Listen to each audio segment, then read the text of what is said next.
she wanna stay. Singing to your bitch like I was Drake, yeah. Don't just try to tell me you love me. Can't keep it real if you really don't trust me. Come with a real, you hip in the front, so you get my meals. I'm gunning for the money in the bank. Come with a dank, scrolling in the tank, rolling with the gang. You sitting out on the sideline tripping. I go to the hole with the rock like Pippin. Yeah. I'm okay.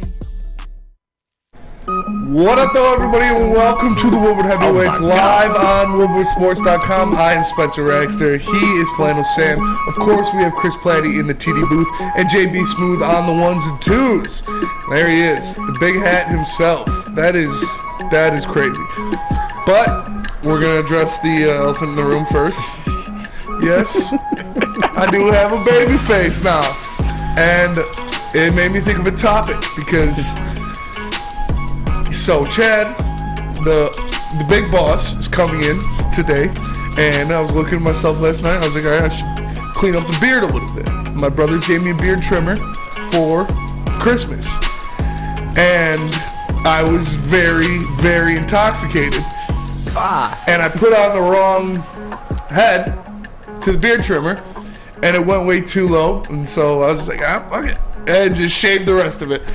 And so now this is what it is. Save some women for the rest of us, bro. Right? Come on. I know, right? It's just not fair anymore. It is what it is, man. It's just not fair. But you know what? It doesn't look so bad. Yeah. Embrace it, man. I am embracing Embrace the change. I'll Sometimes embrace it for change. like a couple weeks till it grows back out. And then I'll never embrace it again. This is the first time I've had a clean shave since my freshman year of college. That's absurd. How many years is that now? Almost 10 now. Wow. Yeah. How? 8 years. How? I don't know. You know, I just trimmed it up normally, but it is what it is, man. We're living. I'm feeling good. And yeah, so it made me think of what are some of the biggest drunk mistakes that you've made in your life. Let me do a little bit of a backstory. I don't mean to be long-winded, but I want to take some of the pressure off of Spencer Raxter because he's obviously coming in babyface assassin, but now I'm going to embarrass myself. I have never, ever, ever pretended to be cool, lied to any of you guys. I've had many trials and tribulations in life. I guess it's not really a specific thing. It's kind of an event of things. So this was back during the single days. I was at a bar with a couple of my friends. Those friends, they had girls with them. I was kind of fifth wheeling it, but I was cool with that, you know, hunting single on the prowl. There you go. And I was in the bar, and it's the best thing when this happens. Someone comes up to me and approaches me. She was very, very attractive, one that I was very proud of. And when you're with your friends, you know, you kind of get that swag going on and everything's good. Start feeling good. Absolutely. So, like, picking her up in front of my friends, that was pretty cool. And we had a little bit of a fling over the summer. It was one of those things where I was in college, so I would come to visit every once in a while. It was actually the summer, but I was working a summer job at the college that I was at. Okay. But then one night, I went back there. I could have had a nice Netflix and chill night, but she says, "Do you want to go out?" And I'm like, "Absolutely." But when I went out, I went like out. I went hard. Okay, Flannel stepping out. Way too much, and I felt so comfortable that night that I just started bearing my soul, just yap, and everything. My fears, everything like that. For all the time, I was just this mysterious guy, just, you know, going along, having a good time with this very, very attractive lady that I was pretty happy with. But then that one night, I just decided to get too comfortable. All of the most random, weird sort of idiosyncrasies about me. One thing that you guys don't know or nobody knows about me, and it's very, very random, is at one point I was the biggest simp for Odell Beckham Jr. ever. Okay. Remember when he had his incidents with like the crying and the kicking net and everything? Yeah. And that picture and then that bad playoff game? I was always the one who had to defend him. I was the one who was like, I was basically, leave Odell alone. Like, leave Brittany alone. Okay. I disclosed that to her, even though she didn't know a lick about football. I disclosed all of my insecurities, including my old insecurity, which is no longer insecurity, about performance issues when I was single. Those are all cured. Those are all cured. Ask my wife. Those are all cured and then some. But yeah, because of one. And then after that night, all of a sudden, she didn't really talk to me anymore. I wonder why. Oh, man. Man. So yes. That's tough. That's a tough Bad one. times. You let your heart out there, and they stabbed it. And, you know, sometimes you just got to put your heart on the line and see where it takes you. That was my bad. That was my bad. it JB, was, yeah. do you have any drunk mistakes that you'd like to admit before this is a safe space? Probably the only one that I can really truly think of is agreeing to go to the gym after an all-night bender. Oof. You know, Wow. yeah. Someone left the bar a little too early, and I was like, "Yeah, I'll get up and go to the gym with you tomorrow. You need a gym buddy? I got you." Yeah. 8 o'clock came, got to the gym. I was not at my best. I will admit that completely, and I spent half of the time in the bathroom at the Planet Fitness. So, Hey, man. Where your fitness is essential. Your fitness is essential. fitness was essential that day. Chris, do you have any drunk mistakes that you'd like to tell to the class?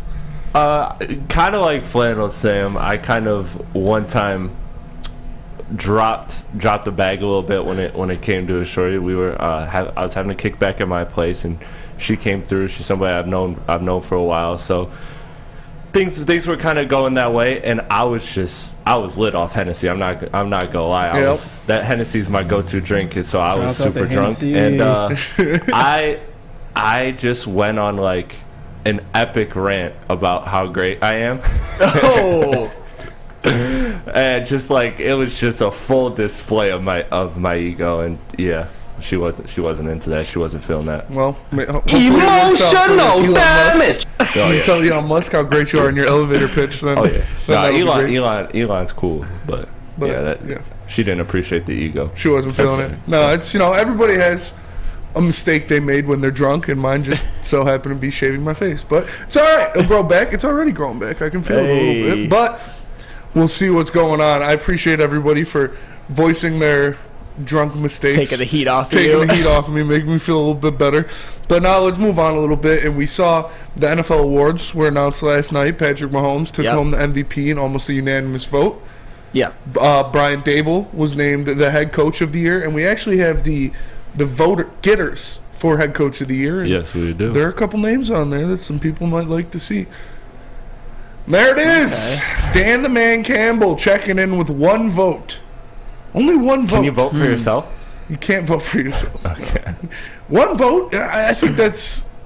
Is that bad? No. Am I reading too much into that? No, I feel like it's kind of disrespectful. I don't think that's disrespectful because we obviously love Dan Campbell. We obviously know that he did a great job turning the team around from 3 wins in year 1 to 9 wins in year 2, but he's going to get dinged because they didn't make the playoffs. I would have voted for him to win if they would have ran the table and went 10-7 and beat Carolina. But the reality is they didn't make the playoffs. Every other coach on that list was a coach of a playoff team, and a couple of them, Doug Peterson and Brian Daboll, had even more impressive turnarounds than the Lions. So Dan Campbell getting a vote, I mean, that's nice recognition in and of itself. We all know how great of a job that he did, but when you miss the playoffs, you can't win coach of the year. I'm sorry. And it's funny that you mentioned Brian Daboll and Doug Peterson because Dan Campbell outcoached both of them this year. That is a great point. He disgustingly outcoached Brian Daboll in his own house. Oh, yeah. So I'll just leave it as that. I don't think he should have won, but I think one vote would have... It's a little bit of a slight. Like Zaquan says in the Woodward Sports chat, Kevin O'Connell with one vote as well is bad. I mean, Kevin O'Connell... Just the fact that they were 13-4. I mean, the Minnesota Vikings, more on them later, they were such an anomaly in so many ways, but the reality is first-year coach takes them from a non-playoff team to a division winner. Were they fraudulent? Absolutely, but 13 wins is 13 wins. Yeah. I would have put Kevin O'Connell probably a little higher on that list. Really? Yeah.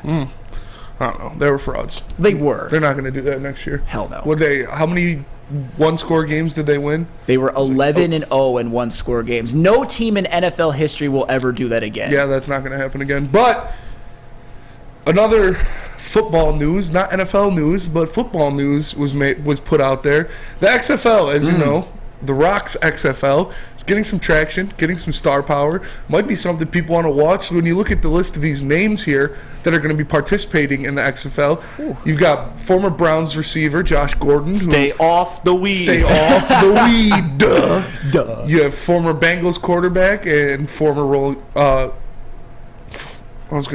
Tide, Crimson Tide quarterback, A.J. McCarron, Falcons defensive end Vic Beasley, Paxton Lynch, wide receiver Martavis Bryant, and the Cowboys' one-season wonder Ben DiNucci, quarterback.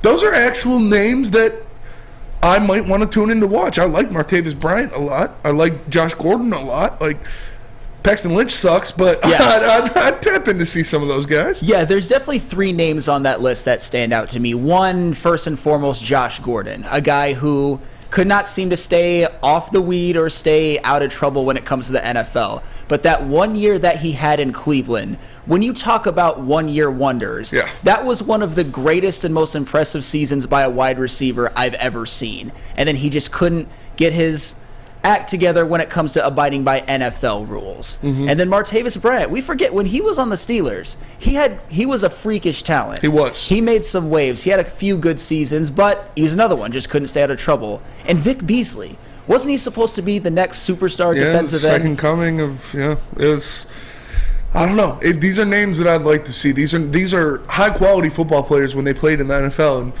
unfortunately, they fizzled out in the NFL, but man, those guys could actually make some waves and get some people to buy in. Yeah, all 3 of them, the guys that I mentioned, all had major moments in the NFL. I mean, Martavis Bryant even. I just remember how big he was, how he made always the big, like the down the field catches. He was another one. When you talk about Josh Gordon and Martavis Bryant, they could have been top 5 wide receivers in the NFL. Yeah. And I mean, the XFL, I'm not super excited about it, but those are some names that might get me to a TV set. Do they have anything left? Who knows? Will the XFL even be an accurate gauge?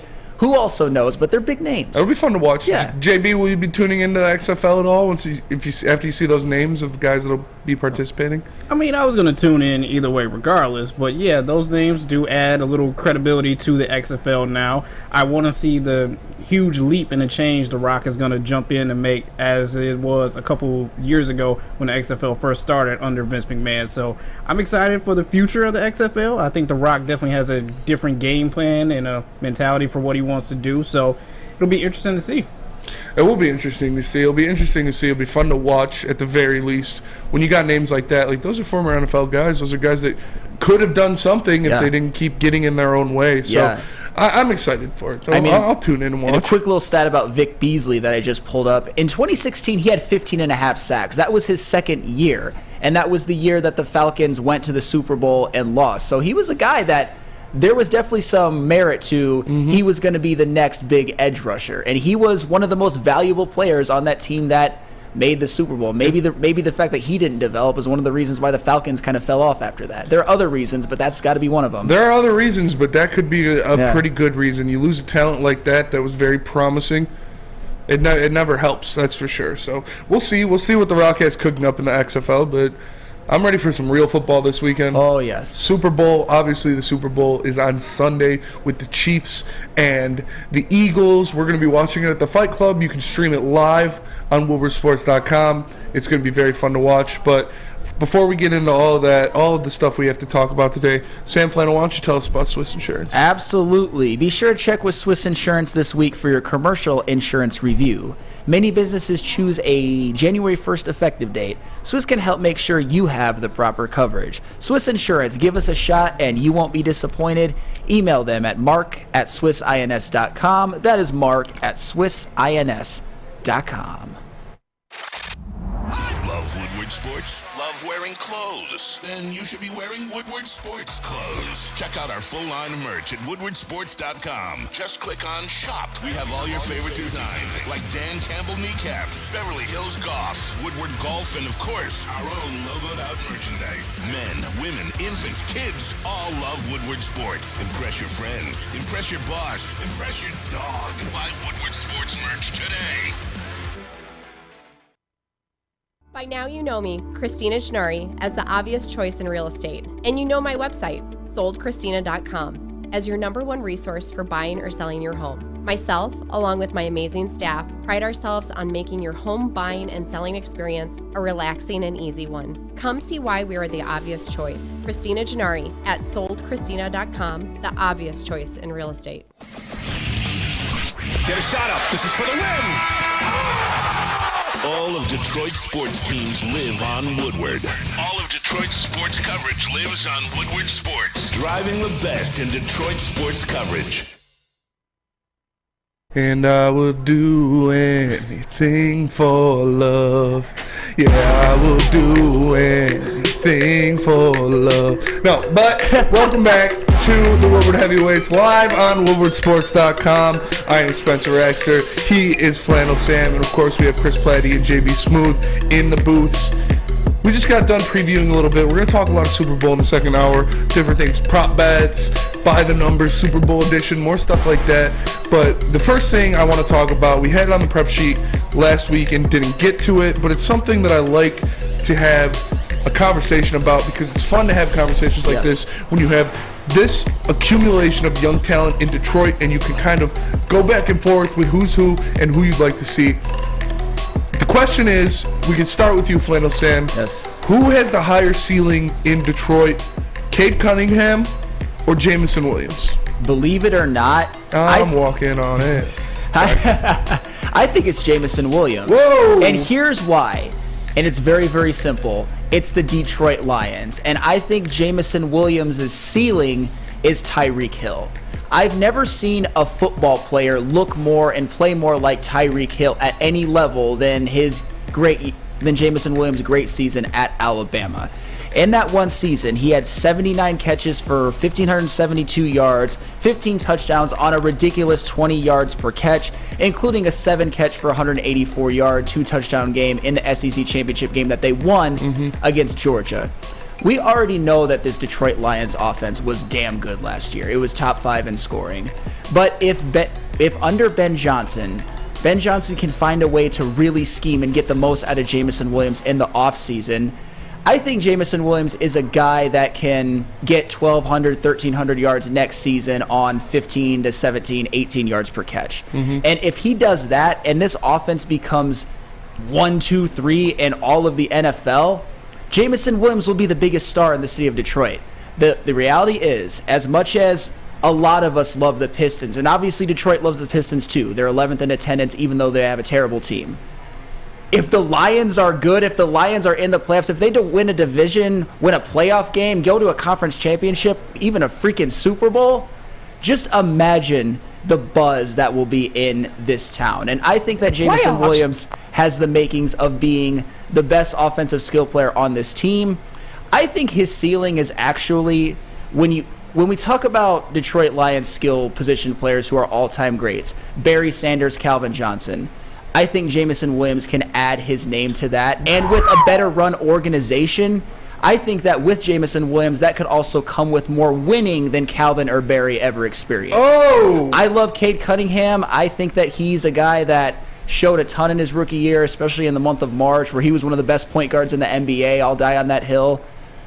But they're still so far away from really winning and competing, and it's the Pistons. This is a Lions city, and for that reason, and because of the fact that I think Jamison Williams has Tyreek Hill like potential and a ceiling, give me Jamison Williams. I love what you just said, Flannel, but I'm going to disagree with you. I'm going with Cade Cunningham. I just think this guy has the potential to be the second best point guard in the history of the Detroit Pistons. This guy has the potential to be a top 3 point guard in the NBA. You look at his size, his skill level, his ability, it's all extremely impressive. He's going to come back next year. He's going to be healthier than he's been since high school, and we saw what he was doing in that second half of his rookie year, where he was going for 23, 6, and 6, where he was going out there and doing everything, not only offensively, but what he's capable of doing as a perimeter defender brings so much to this Pistons organization.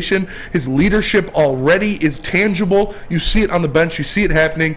I think Cade Cunningham, when it's all said and done, could finish his career as a top 5 Detroit Piston.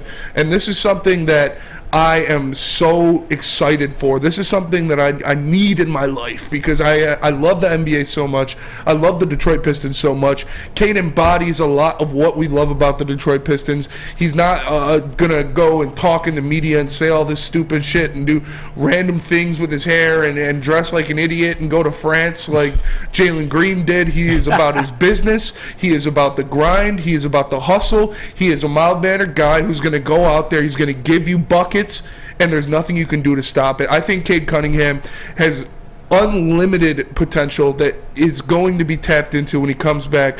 I love Cade Cunningham and what he does for this team, what he does for this city. It's extremely impressive to me how he can be a 6'7" point guard lead an offense when needed, take over as a scorer when needed, play lockdown defense when needed.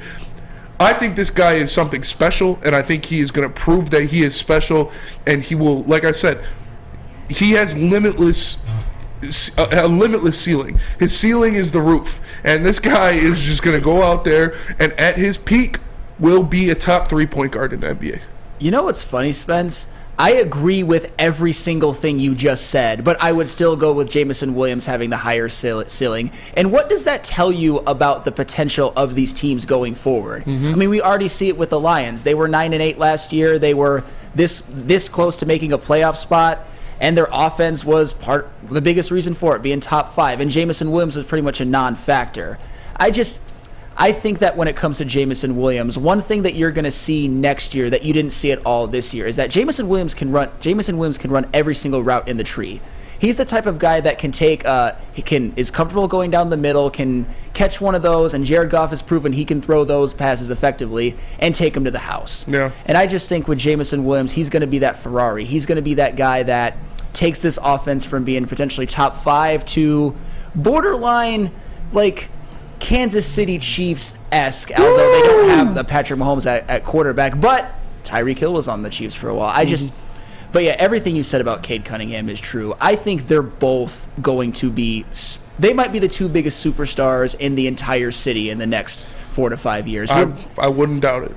And that's the things that we have to look forward to as Detroit sports fans. I mean, we see it with the Lions. We're obviously enduring a very, very miserable season with the Pistons, but they would be looking a hell of a lot better with Cade Cunningham out on the floor. Yes, they would. You best believe that. Yeah. They would not be one of the worst teams in the NBA. They would probably have 19 to 20 wins by now, which isn't saying much, but it's a hell of a lot better than where they're at now, and at least you'd be able to see more tangible progress. So me picking Jamison Williams was not a shot at Cade. I think they are going to both be superstars. I just think that your ceiling as a Lions superstar on a team that could win big in the next 3 to 4 years, I just could not imagine the buzz in this city. I agree. JB, how you feeling? Who do you think has the higher ceiling, Cade or J-Mo? I think I might have to lean with J-Mo on this one, but this is no disrespect to Cade. I do think he will develop into a star as well, too. It's going to take him a little bit more time, especially with the Pistons offense that they're running right now. I feel like they don't have a clear direction. But as far as J-Mo goes, he didn't get that full offseason, and we didn't get to see him have a full run out there with Jared Goff. Once this offseason hits and they actually go through OTAs and that the training as well too, you're going to find a better connection between him and Goff. So I think this upcoming season, you're going to see a brand new J-Mo out there that's just going to be turning heads for everyone. So give me J-Mo. I don't mind it. Chris? Not to split and be pragmatic here, but I think both of you are right. But the reason I would lean Cade Cunningham is because of what we talked about earlier this week with Lucas about wide receivers versus basketball players, like in general. Wide receivers are dependent on a quarterback, and that's nothing against Goff. I'm not taking it there. I'm just saying that a wide receiver typically can impact a game less than a great basketball player when you have only 5 guys on the floor and he can hold the ball every single play. You see what Luka does in Dallas, and that's often the comparison for Cade Cunningham. So while J-Mo has all the ability in the world, and I think he can absolutely be an elite receiver from what I've seen, I think Cade Cunningham, for everything you mentioned, Spencer, the emotional side of it, but just even the pragmatic side of it, looking at just strictly who can impact a game more. It's a star basketball player more than a star wide receiver. I agree with that. And also, Sam, you mentioned like what it means to win with the Lions in Detroit. Yes. But also what it means to be the star point guard of the Detroit Pistons. Like you look at that is a polarizing figure that has always been in Detroit sports. Is the point guard is the guy that they're drawn to. Obviously the big men are a part of it too, but it's the Isaiah. It's the Chauncey. It's what Grant Hill was trying to be until he got injured. So I wanted Brandon Jennings to be. It's what you wanted Brandon Jennings to be.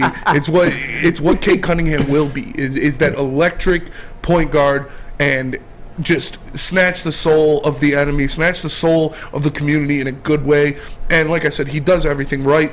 I mean, so does J-Mo. They're both great guys on and off the field. So I'm really excited for, and like you said, just to have this conversation, to be able to have this conversation, not even mentioning other players like Aiden Hutchinson and different people like that, just between these two is something that I'm really excited to have. Yeah, and you mentioned it about Cade, and one thing that Cade has right now that Jamison Williams does not have is Cade has a body of work in the NBA. Having a Rookie of the Year, a Rookie of the Year season. Yeah, basically a Rookie of the Year season. Quality season. That's the word I was looking for. Thank you, Chris. And Jamison Williams, unfortunately, in his 1 year, he played 6 games, had 2 touches. So you've already seen what Cade can be. And I agree. Obviously, if you're a star point guard, if you are a franchise-changing NBA player, you can come right into the league and basically change the fortunes of the franchise. And Cade, I believe, is if the Pistons are going to win in the next 5 to 7 years, it will be because of Cade Cunningham is their leader. Cade Cunningham is that point guard. Cade Cunningham is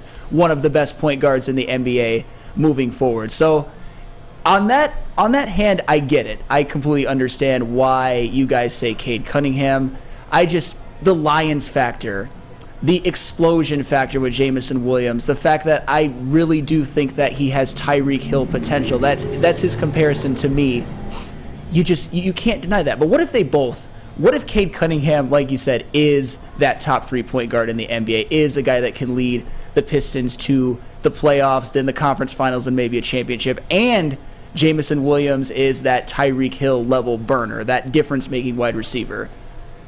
The fortunes in this city and probably for this network will change greatly for the better. Drastically. And that's something that we'd love to see, is 2 guys leading these franchises to success. And I think that Cade Cunningham and Jamison Williams both have a very high probability of hitting. Like I said, I wholeheartedly believe by the end of his career, Cade Cunningham will be the second best point guard in the history of the Detroit Pistons. That, to me, is inarguable. If he doesn't do that, I think that it will be disappointing. Because as much as we love Chauncey Billups, he wasn't in Detroit his entire career. He was never a superstar-like player. He was valuable. I love Chauncey Billups for all that he did for the city, for this team, was the finals MVP. They do not win a championship without him. But with Cade Cunningham, we're looking at him to be a superstar, a guy who is the best player on a championship team, no doubt. Obviously, Isaiah's number 1, but yeah, Cade Cunningham, I would argue, and maybe this is a little presumptuous, that he's already hit. We already know that he's going to be great. Yes. There aren't that many questions about him. It's just about getting healthy again. His efficiency numbers could be better. I think him developing along with Ivy and Duran and kind of getting a better supporting cast will do nothing but good things for him. I think he will contribute to that because I think he makes others around him better. He does. That's what it is with him. Is it's not one way that he can beat you or one way he affects the game. He can adapt his game for so many different situations. I love the guy, man. I'm so excited to see him on the court next season. Like I said, he's going to be the healthiest he's been since high school, and we're going to see the best version of Cade Cunningham in a long time. But can't wait for that. Yeah, it's the Lions are exiting their rebuild, but the Pistons are in the heart of their rebuild. And where would they, go to get some help with that?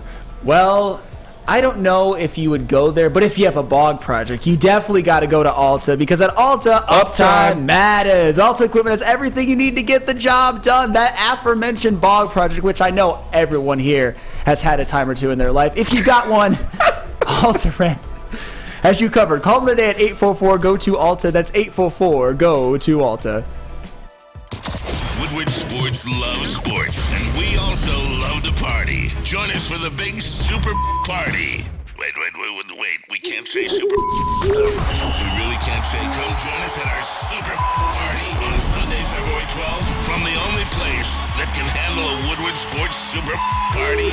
Well, our super party will be at Flight Club on Michigan Avenue in Inkster. Join us for a live pregame show and watch party with the crew. Enjoy a halftime buffet, DJs, the Woodward Sports family, and more entertainment. You don't want to miss the big game with Woodward Sports. Get there early. This event will reach capacity. Come celebrate the Lions season and enjoy the final game of the year in style. See you Super Sunday at Flight Club. At least the party will be uncensored. And the Eagles are so much better than the Eagles. At work and at home, we're there with smarter security solutions.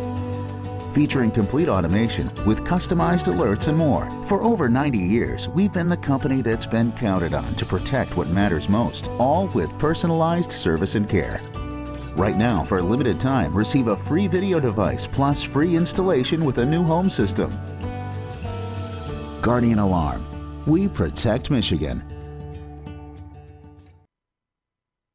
Make sure you download the Woodward Sports app in the App Store and the Google Play Store today. Take Woodward Sports with you wherever you go and listen live on your phone or mobile device.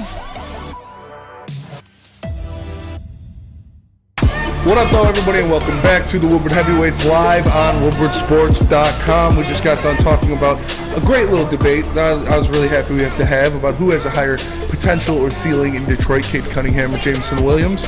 And we're going to do a lot of football talk. I got a good Lions question in there as well. We got some Super Bowl stuff that we're going to get to. But first, we got to talk about the Red Wings and what they did last night. They got a big win over Calgary at home. It was Star Wars night. The game wasn't too exciting there until the end, like last period and a half, and then things started to pick up. But the Red Wings got it done. They got the win.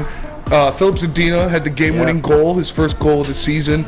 Larkin got his 16th on the power play, and Ville Husso stopped 36 saves, looking like Ville Husso in the beginning of the season, those first couple months when he was playing lights out. So it was an impressive win. It was a much-needed win for the Red Wings before they go on a tough stretch of road games pretty soon. But what did you think about that game last night and what that win meant to the Red Wings? Well, it's an NHL win, and what I mean by that is if the Red Wings want to be a real franchise, if they want to compete for a playoff spot, if you want to see the Iser plan sort of developing and simmering right before your eyes, you've got to beat a good but not great Calgary Flames team at home, and they grinded one out.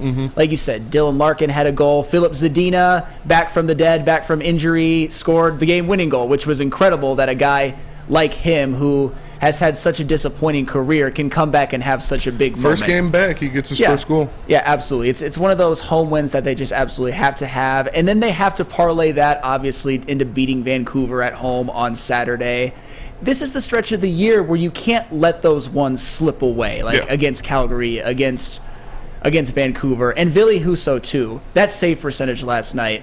He's a guy that I think he's one of those goalies that has sort of solidified the position and can keep the Red Wings from sort of death spiraling like they did last year. I think just his presence alone, along with the continued development of Mo Seider, Lucas Raymond, I want to see Dominique Kubalik get back on track. I don't know. To me, it's funny with the Red Wings. I'm very bipolar with them because there have been very many losses where I've been like, all right, I'm done, they're out, and then they always bring me back in. And that was one of those games where it's like I was teetering. If they would have lost that game, that would have been ugly. I would have probably came in kind of pounding the table, honestly. But they didn't. They got the win. Philip Zadina, of all people, got the game-winning goal. I'm excited to see what they can do in this next stretch before the trade deadline. I think it will show a lot about this team. But right now, in the here and now, assuming that they beat a terrible Vancouver team on Saturday, I'm happy, but it's kind of a tempered happiness. It is a tempered happiness, and Lucas Raymond did get injured, and he's down, and he's I don't know what the timetable is on his return, but we're gonna see when more comes out on that. But you'd like to see Zadina stepping up, and in his first game back, getting the game-winning goal was very impressive. And like what you said about Ville Husso is absolutely correct. He faced 36 shots, he stopped 35 of them. You can't ask for a much better performance than that. And that was something that I wanted to see as well. I wanted to see how they could respond at home after a tough loss to Edmonton. And they go out there and they play a good game. Like you said exactly, they grind it out. And it was something that you need to do. You need those kind of wins in the NHL. You need to stay in the race if you're trying to get to a playoff spot, obviously, which is what this team's goals are. And they're realistic goals, so every point counts, and they went out there and they got the 2 points. So I was very happy for them. And Detroit Dabber put it in the chat. Let me find it.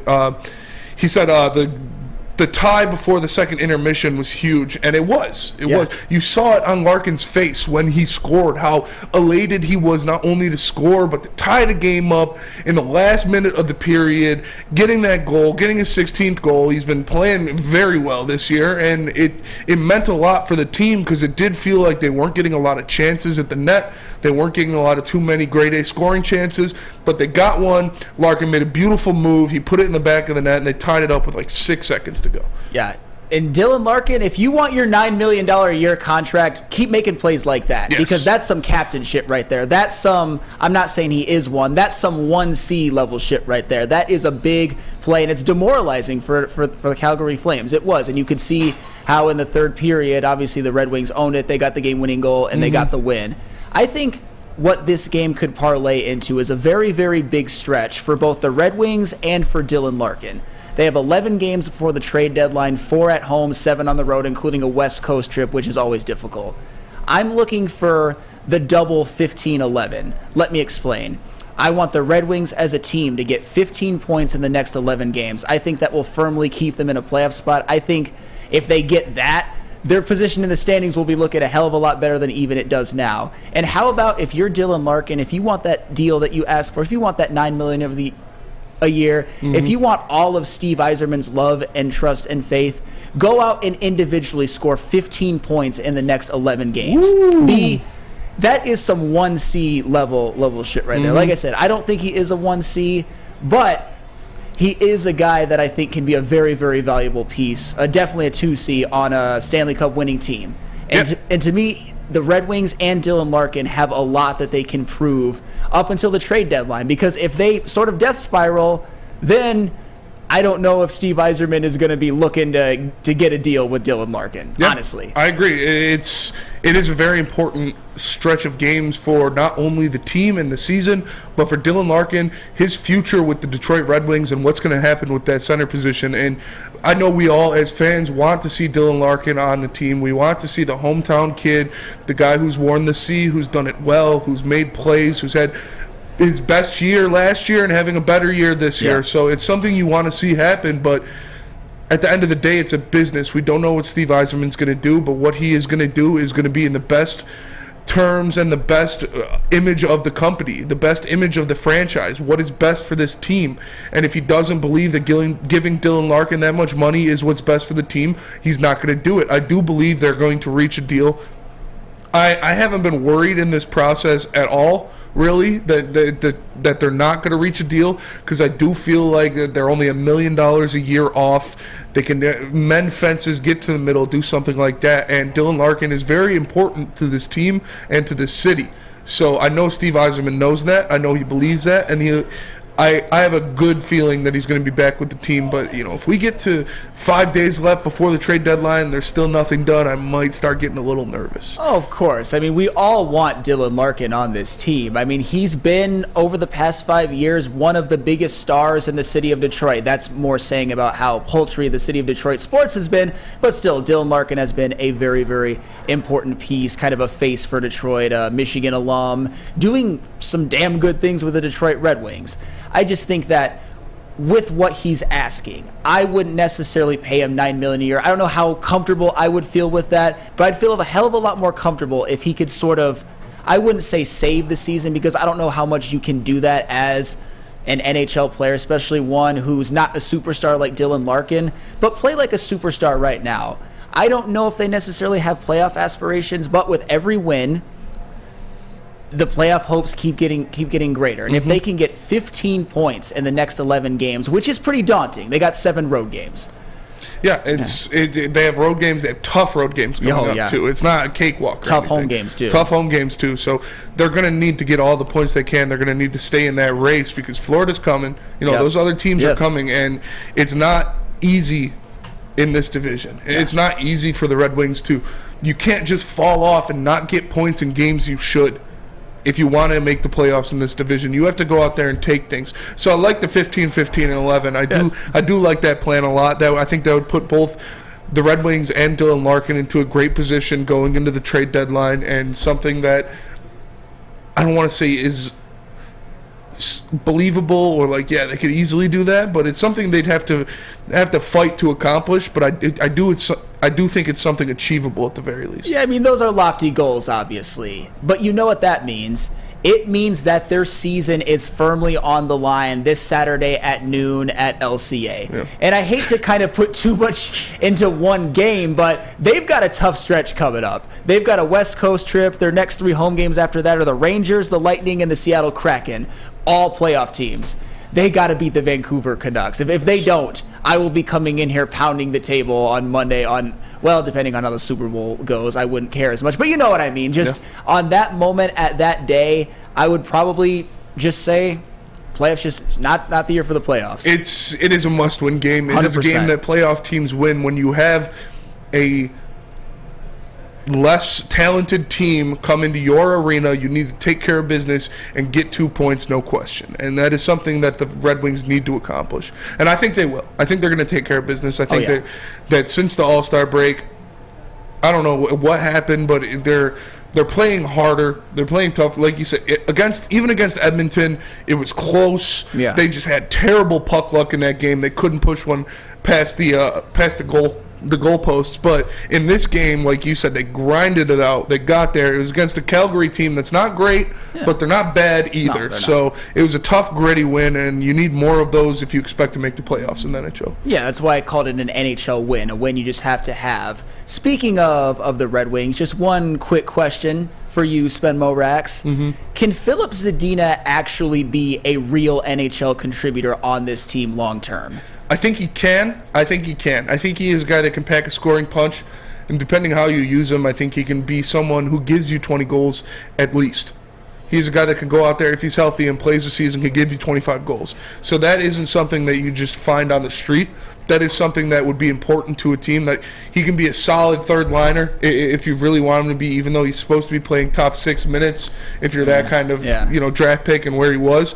But still, I think he can be a contributor on this team for sure. I mean, I would hope so. My thing is, what does Rick Ross always say? In the famous drop over there in the sound booth, show us. He played 74 games last year and had a whopping 10 goals and 14 assists.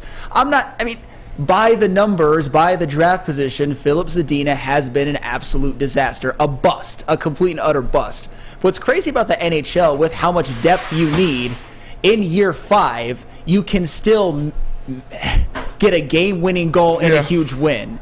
Imagine if, I don't know what a good NFL comparison or NBA comparison, just imagine if an NFL or a Lions or a Pistons player came out and was this bad for this long. Would he even be on the team to have a year 5? Probably not. Show us for sure. And somewhere Filip Zadina did, to get some rehab in while he was recovering from his injury, was hit up Planet Fitness, and you can do the same, because Planet Fitness is the home of the judgment-free zone, where you can work out in a non-intimidating, judgment-free atmosphere. The gym that has always been known for being clean is now cleaner than ever. You can get a full-body workout in just 30 minutes in the 30-minute circuit, and all memberships include fitness training. You get all of that for just $10 a month, or you can upgrade to the Black Card for use of amenities such as unlimited tanning, hydro massage, massage chairs, total body enhancement, along with access to 2,000 gyms across the world. And remember, from February 6th to the 16th, you can find your big fitness energy. Join now for just $1 down and $10 a month. Hurry, because the offer ends soon. It's Planet Fitness, where your fitness is essential. The only sports network in Detroit that starts with a W. Because we win. Woodward Sports, Detroit's winning sports network. As chilly weather approaches, Big Boy's got the perfect comfort meals for you. Try our hearty classic meatloaf or our creamy Cajun chicken Alfredo. These will be sure to leave you craving for more. How about breakfast? Our stuffed potato pancakes are back with our lumberjack, blockbuster, and Santa Fe Garden. These potato pancakes will definitely fill you up. Whether it's for breakfast, lunch, or dinner, come stock up on the perfect comfort meal today. We'll see you soon at Big Boy. My name is Lee. I've lost 35 pounds on the Custom Health Center program. So the 3 biggest benefits that I've gotten from this program has been, I'm not snoring anymore, I have a lot of energy, it's great, and oh, by the way, look at this. No, I'm just kidding. No, I'm just kidding. Call us at 844-789-THIN or visit CustomHealthCenters.com for a free consultation and get started for as little as $5 a day. You have an opinion? Make sure it's seen and heard. Corner, jumper, Allen! Tweet us, hop on the YouTube chat, slide in the DMS at Woodward Sports on all social media. The Foaling Warehouse in Hamtramck is the home of the original football bowling pin game called Foaling. Multiple different ways you can play. They've got $12 open unlimited play and private lane reservation for $120. If you get thirsty, they got a $2 mystery beer vending machine and multiple fully loaded bars for you to choose from. So make sure you go check them out in Hamtramck or visit them online at foalingwarehouse.com. What up, though, everybody, and welcome back to the Woodward Heavyweights live on woodwardsports.com. I am Spencer Axter. He is Flannel Sam. We have Chris Platty in the TD booth and JB Smooth on the ones and twos. And as you know, we got deep into it yesterday, but the Pistons acquired James Wiseman from the Golden State Warriors, giving up Sadiq Bey and Kevin Knox in the process. And the Pistons play tonight, but also Troy Weaver had something to say to the media about the acquisition of James Wiseman. Chris, can you put that up real fast? And James Edwards III here is talking with Troy Weaver. He got a quote from him that says, Troy Weaver on the start to Wiseman's career and upside potential. It's simple. During the evaluation process of a player, you look for certain things. He has all the ingredients that we look for in a person first, and then as a player has tremendous upside. So this is something that we all knew. Is the upside is there. He is obviously the number 2 overall pick for a reason. He is a guy that has tremendous talent. They talk about it all being about the talent when they went out and got James Wiseman, not about him being a center or if that's going to clash with the other big men on his team. What's up, Chris? Well, there was that report yesterday about people not being happy within the Pistons organization about Sadiq Bey, his shot selection, all of that. So I find that last line in particular, that one line in here about looking for, he has all the ingredients that we look for in a person first, then as a player.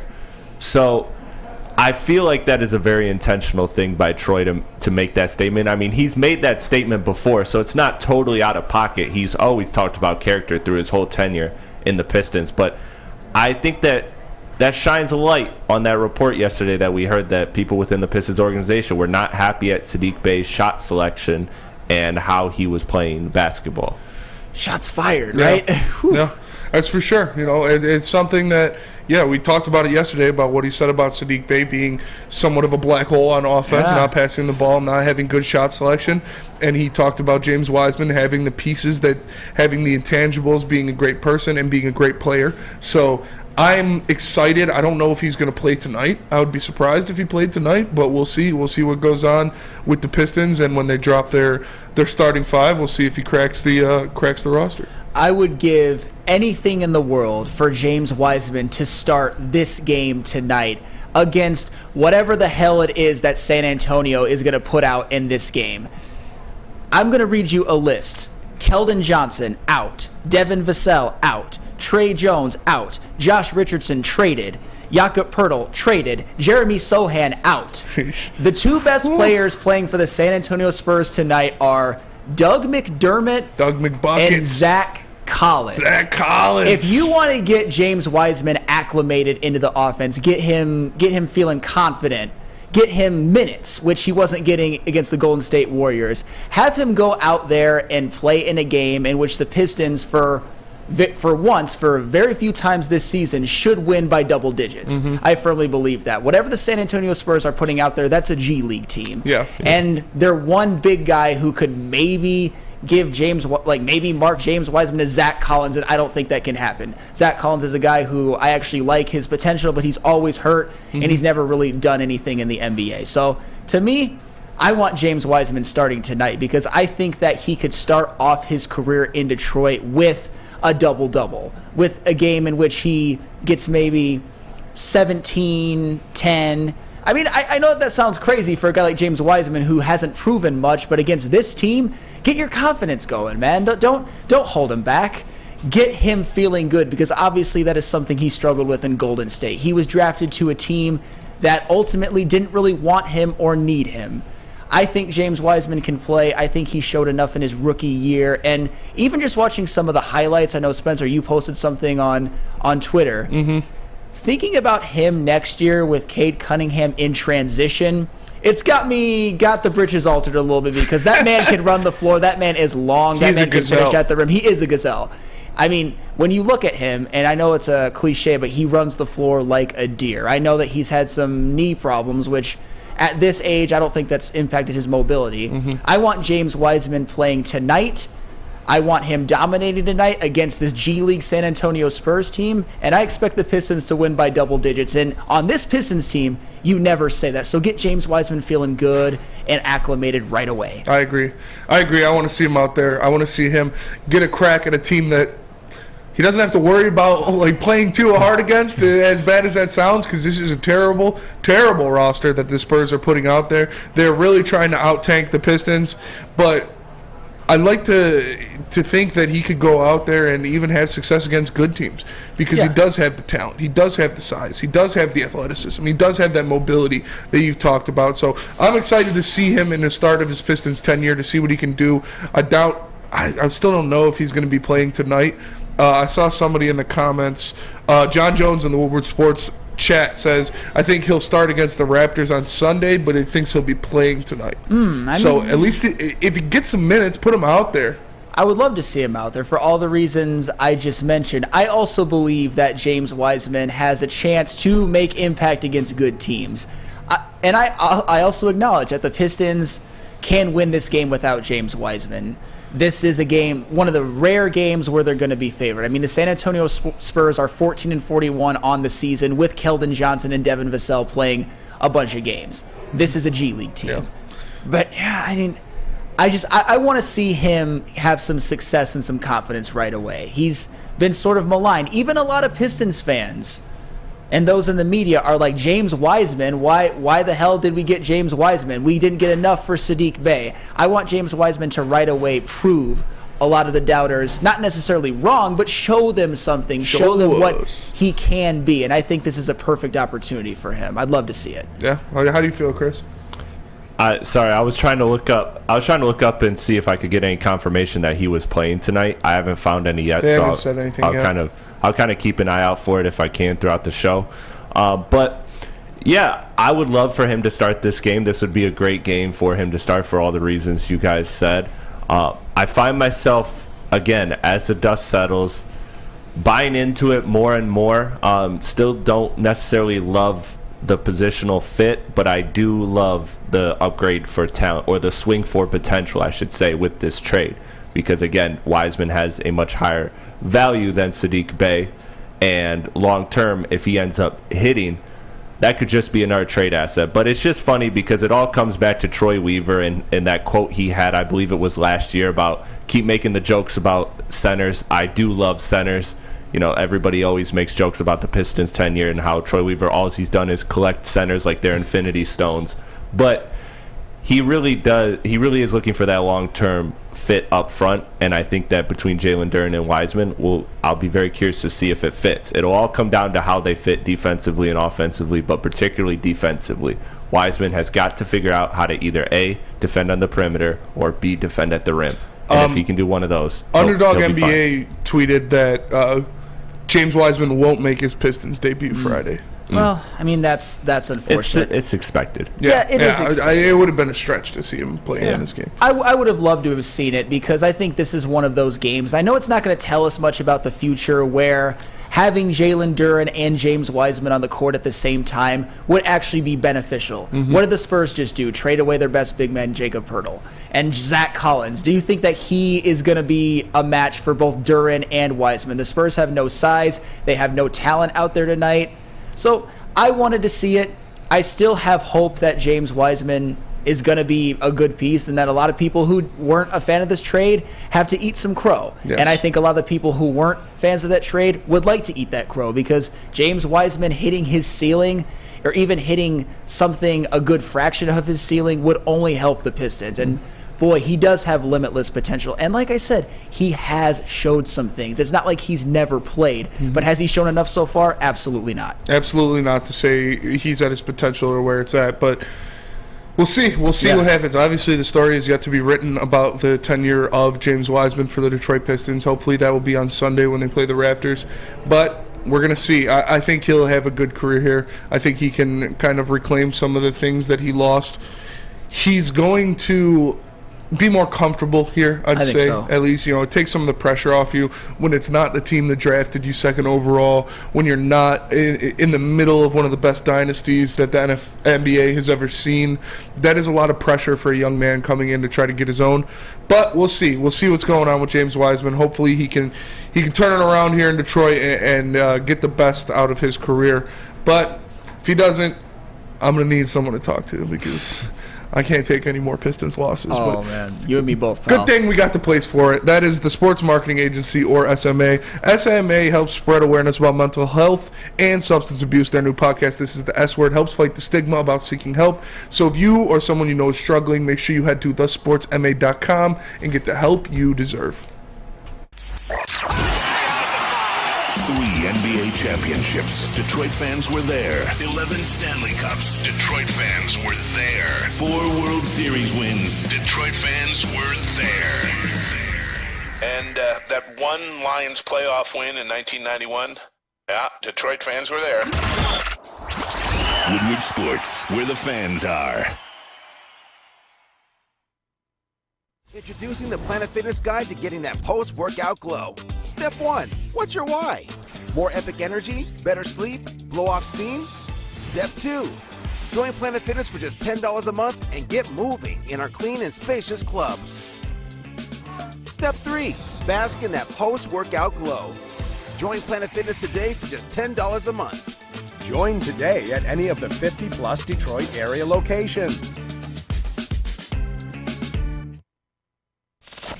We don't like to brag that we are the toughest sports network in Detroit, but we do have a guy named Darren McCarty on our side. Lemieux and McCarty, who've had a good knockdown drag up. There they go, right on the whistle. They were talking to one another. Woodward Sports.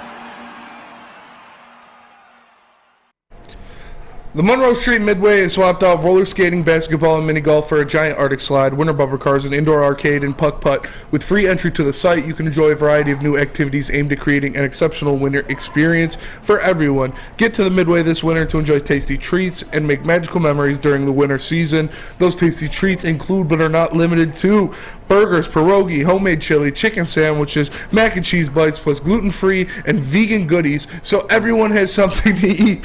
And, of course, coming soon are the Woodward Sports Winter Olympics. You'll be able to compete against Darren McCarty, Braylon Edwards, Adam Beydoun, Ryan Ermanni, Tom Mazaway, the Woodward Heavyweights, and all of the Woodward Sports family in Monroe Street Midway games. And Chris wants you to come in Mama's Paint. For all that fun, make sure you go downtown and check out the Monroe Street Midway presented by Bedrock Detroit. That smoke's still there if anybody wants it. Yeah. Nobody wants to come in Mama's Paint, Chris. Nobody. What up, though, everybody, and welcome back to the Woodward Sports Network. Woodward Heavyweights live on woodwardsports.com. We just got done talking about James Wiseman. What's going on with him? Looks like he's not going to be making his Pistons debut tonight, but he will very soon in the future. And now we got to talk about the big game. Ooh. The big game versus the Kansas City Chiefs and the Philadelphia Eagles, the Super Bowl. And, of course, we had to bring back 2 of our favorite segments. So first, we're going to prop it up. Prop it up. Prop it up. So first question of these prop bets for the Super Bowl this weekend. I like this one a lot. I think this one is going to hit, and this one should be an easy over. Kenneth Gainwell over under 19.5 rushing yards. Where are you at, Sam? I'm going to go over on this one because Kenneth Gainwell, believe it or not, in the playoffs is the Philadelphia Eagles' leading rusher. I think that they will be able to do some damage against the Chiefs on the ground. I think that Kenneth Gainwell honestly will hit one for 15 and then hit a couple more for 3 and 2, and you're already over. Give me the over on Kenneth Gainwell, even though I don't want it to happen. Let's see that. JB, where you at with that one? I think I might sit with the over on this one. I think this is kind of an easy one to cash. I think he'll be in there for... you know what? I take that back. You know what? I will take the over on this one, but I think this is going to just be a rushing game pretty much completely all the way through. So he's definitely going to have his time in there. And honestly, as Flannel said, it just takes one to break off one little run and boom, you already cashed it. So give me the over. Chris?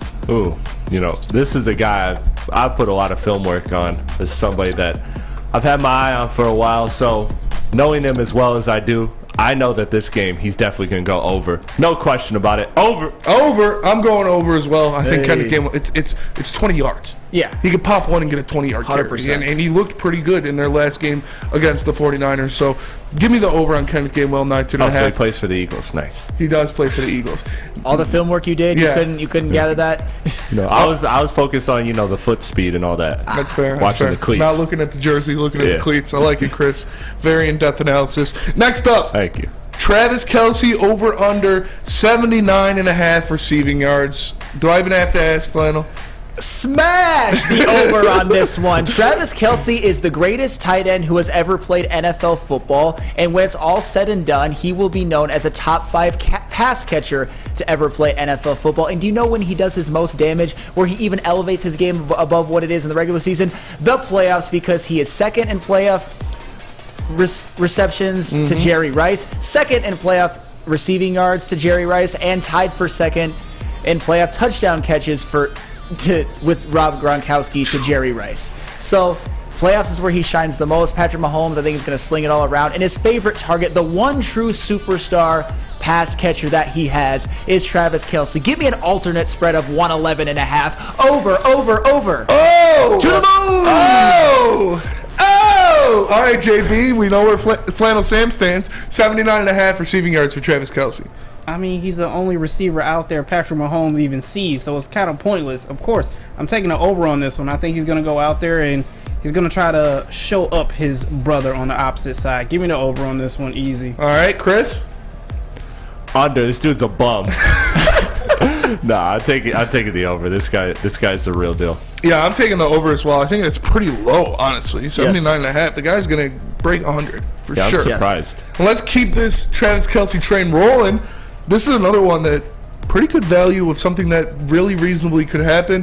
Travis Kelce to score 2 or more touchdowns is plus 460. Ooh. Sam, would you sprinkle some money on that action? I would. Because Travis Kelce, like I said, where he does his most damage too is in the red zone. And in the red zone, the field shrinks a little bit, and there is no more valuable tight end target in the red zone in the entire NFL than Travis Kelce. And you know that even though Isaiah Pacheco and McKinnon, the running game has been better. I think in the red zone, they're going to rely on the pass, and I think Travis Kelce, he will get exactly 2. I would put money on that. Give me yes for Travis Kelce. I like it. Plus 460. You're going to almost plus 500 on this one. JB, would you sprinkle some cash on that, you degenerate? Of course. You know I do, man. Like, you don't even got to ask me on that one. What is it, 2.5 touchdowns? Or 2 or more. It's just 2 or more touchdowns. Oh, easy on that one. I'll take that one with ease. I thought it was like a first-time touchdown or anything like that. But, yeah, Travis Kelce, easy 2 touchdowns. All right, Chris? All right. And Gabby? Yeah, Gabby, you can answer this one too. Come on, Gabby. Over. Gabby, would you put money on Travis Kelce to score 2 or more touchdowns? Yeah, would you? Plus 460.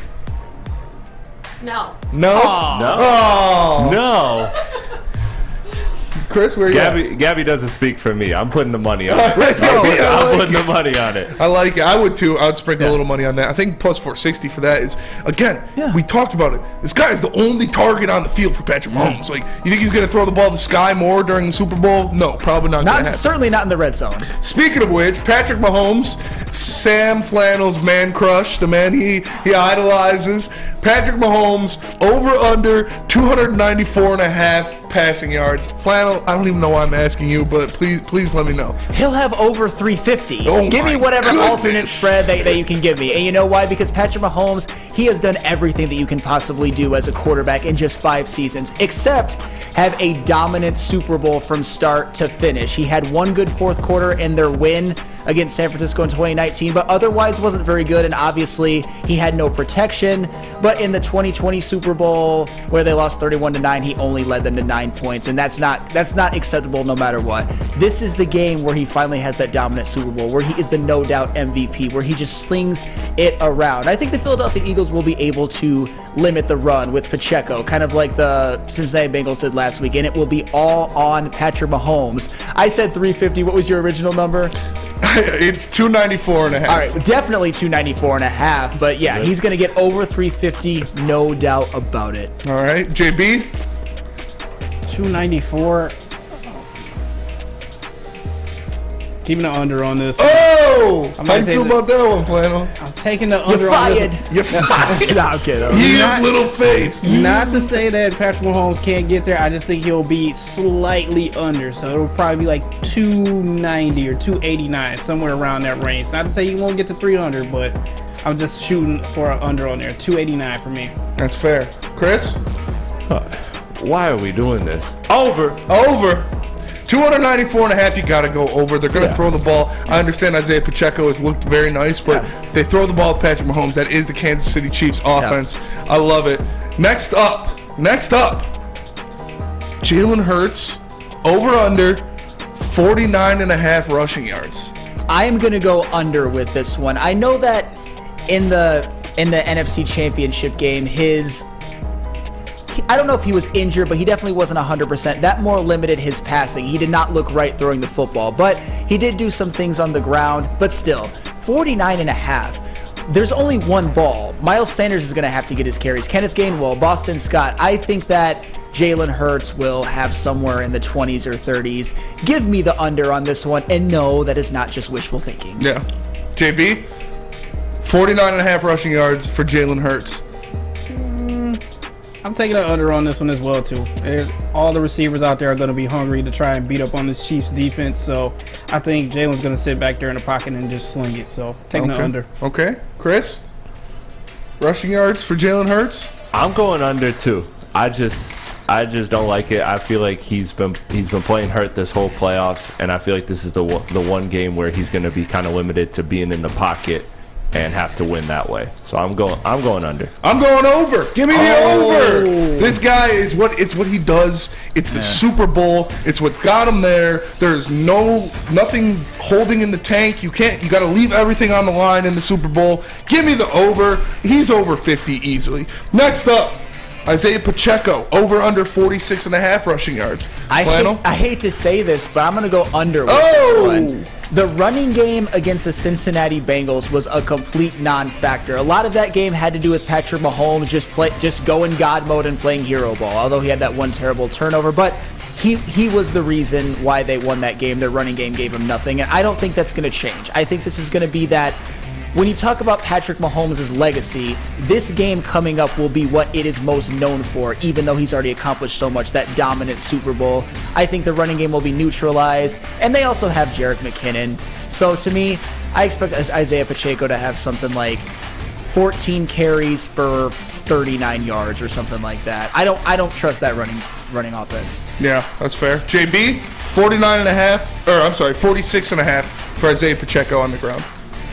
I might have to take the under on that one just as well, too, with everything Flannel said with Jerick McKinnon back there as well. And I believe Clyde Edwards-Helaire is back on the roster active. So I think splitting time between all three of them, he's going to easily be an under for me. So I'm taking the under. All right. Chris? Well, I did some advanced film study for this, and the reason I'm taking the under is because on Super Bowl Sundays when there's a 40% chance of rain, this guy hits the under every single time. He has never once gone over. So under. All right. I hate you, Chris. I am going to go. Stadium. Wait a minute. Yeah. No. They're playing inside, and they're playing in Arizona, so it's probably not going to rain. I'm just telling you the numbers, man. How you take it is how you take it. A little foreshadowing. I am going to go under as well. I think Philadelphia's defense is too good. I think they're going to bottle them up, and it's going to be a Patrick Mahomes show. All right. Next up. A.J. Brown, over under 72.5 receiving yards. I'm going to go over on this one because I think that Philadelphia will be playing from behind at certain points of this game, and Jalen Hurts is going to have to throw the football. A lot of what made Jalen Hurts improve so drastically this year is the fact that he finally has a number one receiver in A.J. Brown. He had almost 1,500 yards receiving, and he was the undoubted second best wide receiver in the NFC next to Justin Jefferson. That is his favorite target. I think that the Chiefs will take a early 10 to 14 point lead and maybe even have a double-digit lead in the second half, and the Philadelphia Eagles won't be able to run the football every play. They're going to need to air it out, and as much as I like the Kansas City Chiefs and think that their secondary, with Trent McDuffie and hopefully a healthy L'Jarius Sneed isn't bad, A.J. Brown is uncoverable. Yeah. A.J. Brown, over. Over A.J. Brown on 72.5. JB, where you at? Over. I'm smashing that over. Jalen Hurts, as I said, is going to be out there trying to sling it. And you know A.J. Brown wants to show off in this game. To show off what Tennessee gave up. So you know he's going to show out. Yeah. Chris, that was this very stupid move and probably why that guy got fired. Like letting A.J. Brown walk out of the door was not great. Chris, over under 72.5 for A.J. Brown. I know you're a big A.J. Brown fan. You know, you follow him his whole career. Yeah. You loved him at Ole Miss, loved him at Tennessee. How you feeling? The guy was electric at Pee Wee football. The guy was absolutely electric. You could not stop this man. Flag football, forget about it. Yeah. Forget about it. This dude was just leaping over everybody. Just a supreme athlete. 10 out of 10 hands. Got to go the over. No question about it. Ryan, where you at? Over under 72.5 receiving yards for A.J. Brown.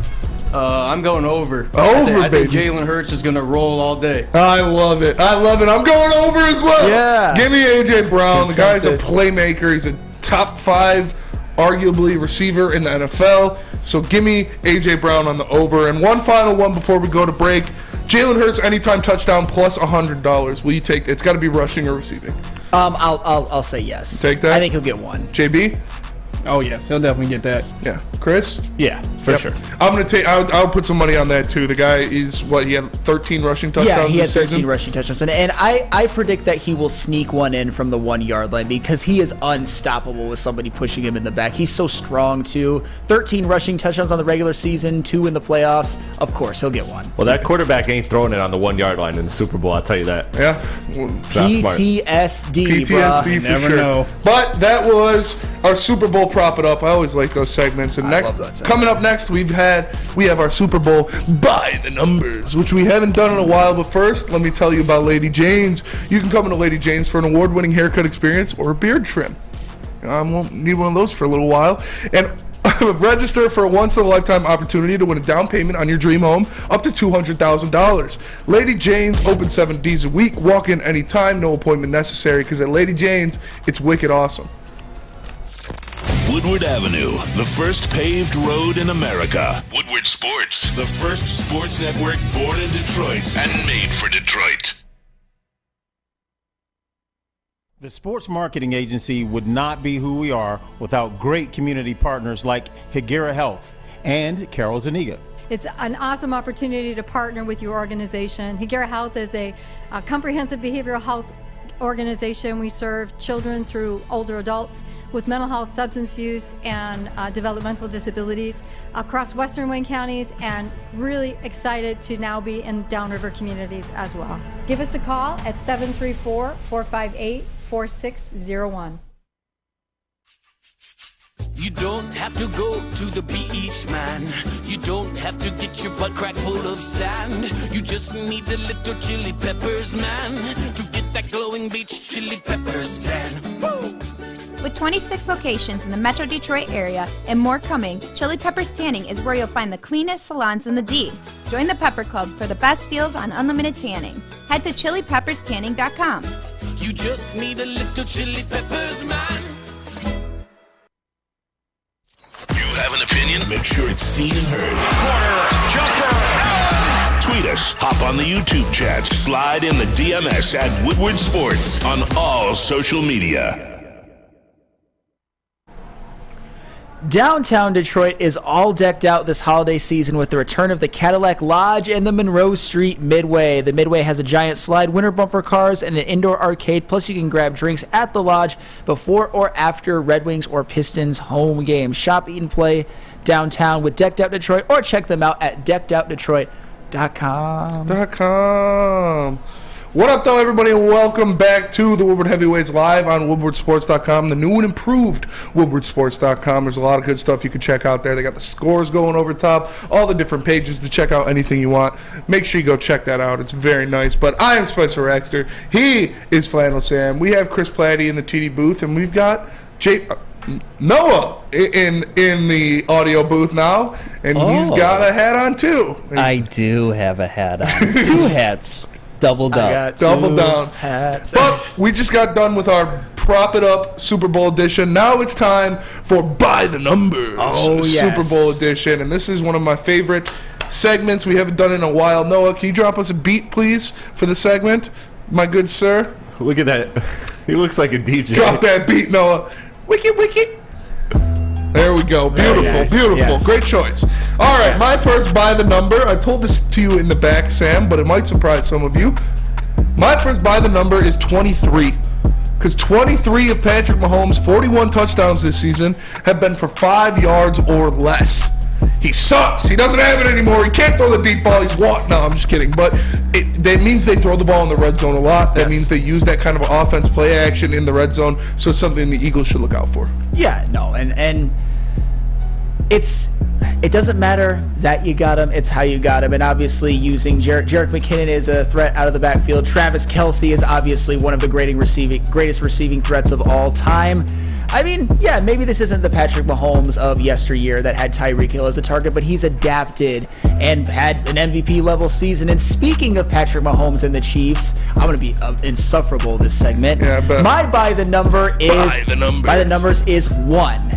And that is for the fact that the Kansas City Chiefs, despite losing Tyreek Hill, were first in the NFL in scoring this season. And that's their calling card. That is why they are as good as they are. That is what has led them to a great regular season and a playoff run to take them to the Super Bowl. The offense is their calling card. Their defense only has to do just enough. But even without the formula is Patrick Mahomes, Andy Reid, and Travis Kelce. Tyreek Hill, you know what? Maybe he was just replaceable. Whoa! First in scoring. When people said that they were going to fall off, people said they were going to be third in the division, last in the division, not even make the playoffs. No, they were division champions, AFC champions, possible Super Bowl champions, and first in the NFL in scoring by the numbers. That was the Philadelphia Eagles. It was the Philadelphia Eagles. But they're not first. You ain't first, you last. If you ain't first, you last. I'll do the same thing. By the numbers, 1.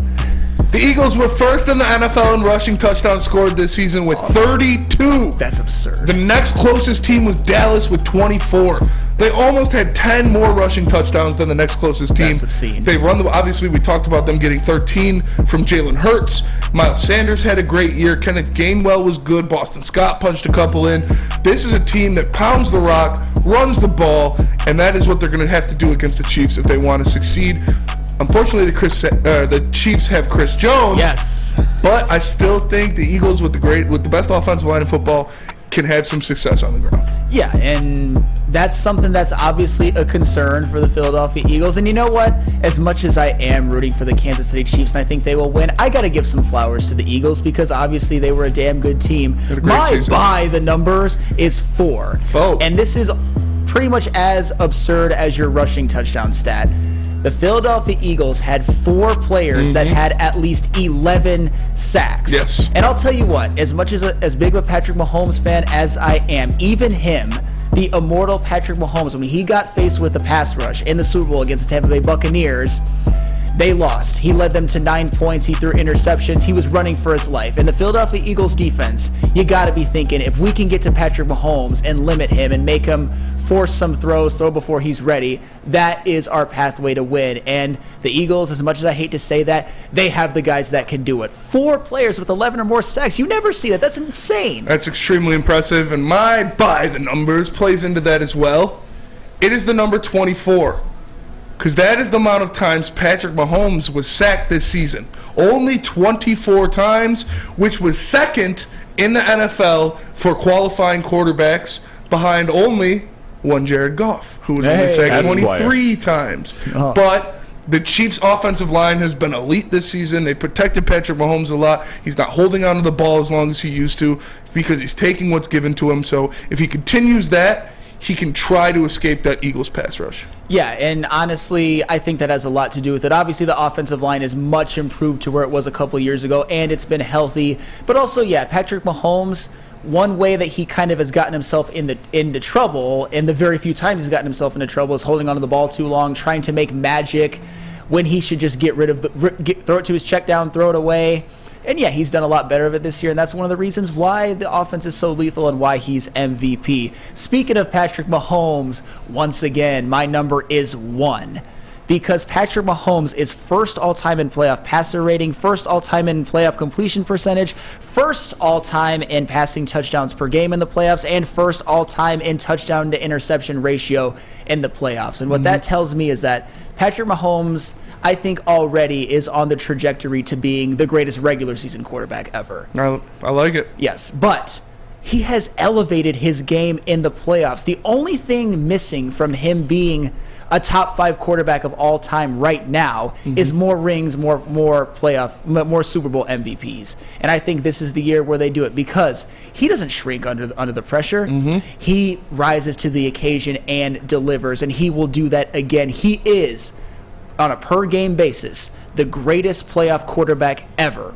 All he needs is more rings and more longevity. That's the only thing stopping him. And Zakwa in the Woodward Sports chat read my mind because they posted, by the numbers, last MVP to win the Super Bowl was 1999 Kurt Warner. And that's why my next by the number is 9. Oh. Because the past 9 quarterbacks who have won the Super Bowl, won MVP and played in the Super Bowl that year have lost. Yeah. I'm not superstitious, but I'm a little stitious. That's a tough number to look at. It's a tough trend to follow. So my by the number is 9 because Patty Mahomes could be the 10th. And I think it will be. You know what? It's a jarring number to look at because part of me is just like, oh, that means nothing. Like, that's a nothing burger of a stat. But 9 times in a row, as Rooney would say and Ferris Bueller, 9 times. That's a lot. Since Kurt Warner in the 1999 season, that is definitely jarring. I think there might be something to the whole, if you win MVP, it adds extra pressure. But my thing with Patrick Mahomes, and I think this will hold some weight, what did I say on BDE today? A great Bill Parcells quote after the New York Giants won the 1986 Super Bowl. Nobody can ever say that you can't do it. Nobody can ever say that Patrick Mahomes can't do it because he's done it before. I think he's immune to that kind of superstition and pressure. He's cool, calm, and collected, and by the numbers, he's the best playoff quarterback ever. I trust him. I trust him in that one. My final by the number, 19.5. You talked about the Eagles sack stats, having 4 players over 11. Hassan Reddick had 19.5 sacks to lead the NFL this season. The guy's been a monster. We saw him single-handedly end Brock Purdy's season. Yes. The man is a freak of nature out there. He is elite at getting to the quarterback, elite at bringing the pain. Hassan Reddick's going to be a problem for that Chiefs offensive line to deal with, and he's going to be a problem for Patrick Mahomes. Yeah, and when you say 19.5, it's regular season and postseason, correct? Yes, and that matters a lot because he's risen to the occasion in the playoffs. I know the Eagles haven't faced the greatest quarterback play, Daniel Jones, and then basically a second half against the 49ers where they had no quarterback. They knocked out Brock Purdy earlier, and basically facing Josh Johnson for a stretch is basically facing no quarterback.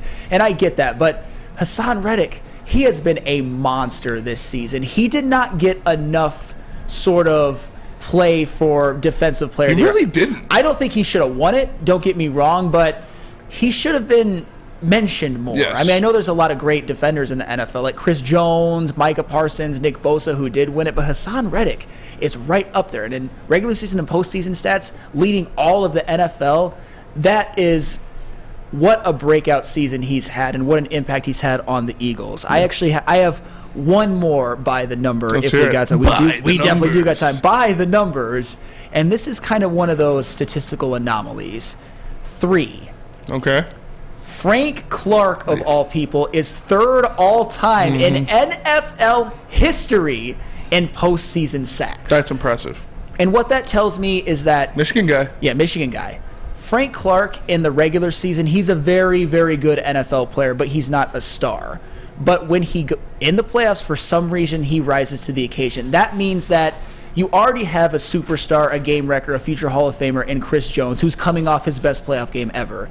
But Frank Clark goes from very, very good Frank Clark to superstar, game disruptor, edge rusher Frank Clark in the playoffs. And if you have 2 of them going at Jalen Hurts, going up against this great Philadelphia Eagles offensive line, Frank Clark is a guy that I'm not going to say that he could win it, but one of those dark horse Super Bowl MVP candidates, if he gets 2 sacks and maybe Patrick Mahomes doesn't play his best game, Frank Clark rises to the occasion. And it's very, very random. 13.5 sacks in 16 playoff games. That's impressive. Yes. Chris, you got any by the numbers? Yeah, I got just one for you, and it's one. There's one game remaining in the football season. I hate you. There's one. There's What's one. the one place you should call if you need your basement? Listen, the one place, you read my mind. The one place you got to call is you got to call Matrix for your home solutions. Matrix Home Solution is your go-to for any home project. Looking for a new man cave, they are the basement remodel experts, but they also specialize in bathrooms and kitchens. An A+ rating by the Better Business Bureau. Call 888-594-8844 or go to matrixhomesolutions.com. Woodward Sports loves sports, and we also love to party. Join us for the big super party. Wait, we can't say super. We really can't say. Come join us at our super party on Sunday, February 12th, from the only place that can handle a Woodward Sports super party. Well, our super party will be at Flight Club on Michigan Avenue in Inkster. Join us for a live pregame show and watch party with the crew. Enjoy a halftime buffet, DJs, the Woodward Sports family, and more entertainment. You don't want to miss the big game with Woodward Sports. Get there early. This event will reach capacity. Come celebrate the Lions season. Enjoy the final game of the year in style. See you Super Sunday at Flight Club.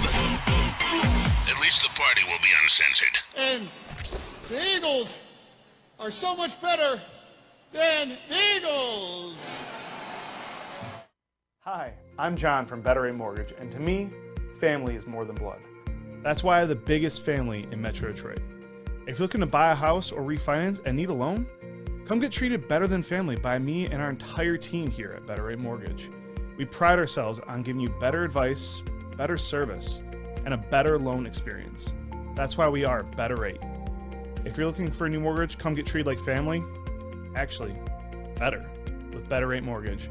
Visit us at mybetterrate.com or call at 248-480-4467 today. We don't like to brag that we are the toughest sports network in Detroit, but we do have a guy named Darren McCarty on our side. Lemieux and McCarty, who've had a good knockdown drag up. There they go, right on the whistle. They were talking to one another. Woodward Sports. What up, though, everybody, and welcome back to the Woodward Heavyweights live on WoodwardSports.com, the new and improved WoodwardSports.com. I am Spencer Raxter. He is Flannel Sam. We have Chris Platty in the TD booth and Noah on the ones and twos. We just got done with our Super Bowl by the numbers. Now we need a little bit more of Super Bowl numbers. Yes. I wanted to do this at some point through the week. Super Bowl numbers. I did it already a little bit. I thought about it, and we're going to power rank our top 10 players going into the Super Bowl. We'll start at number 10.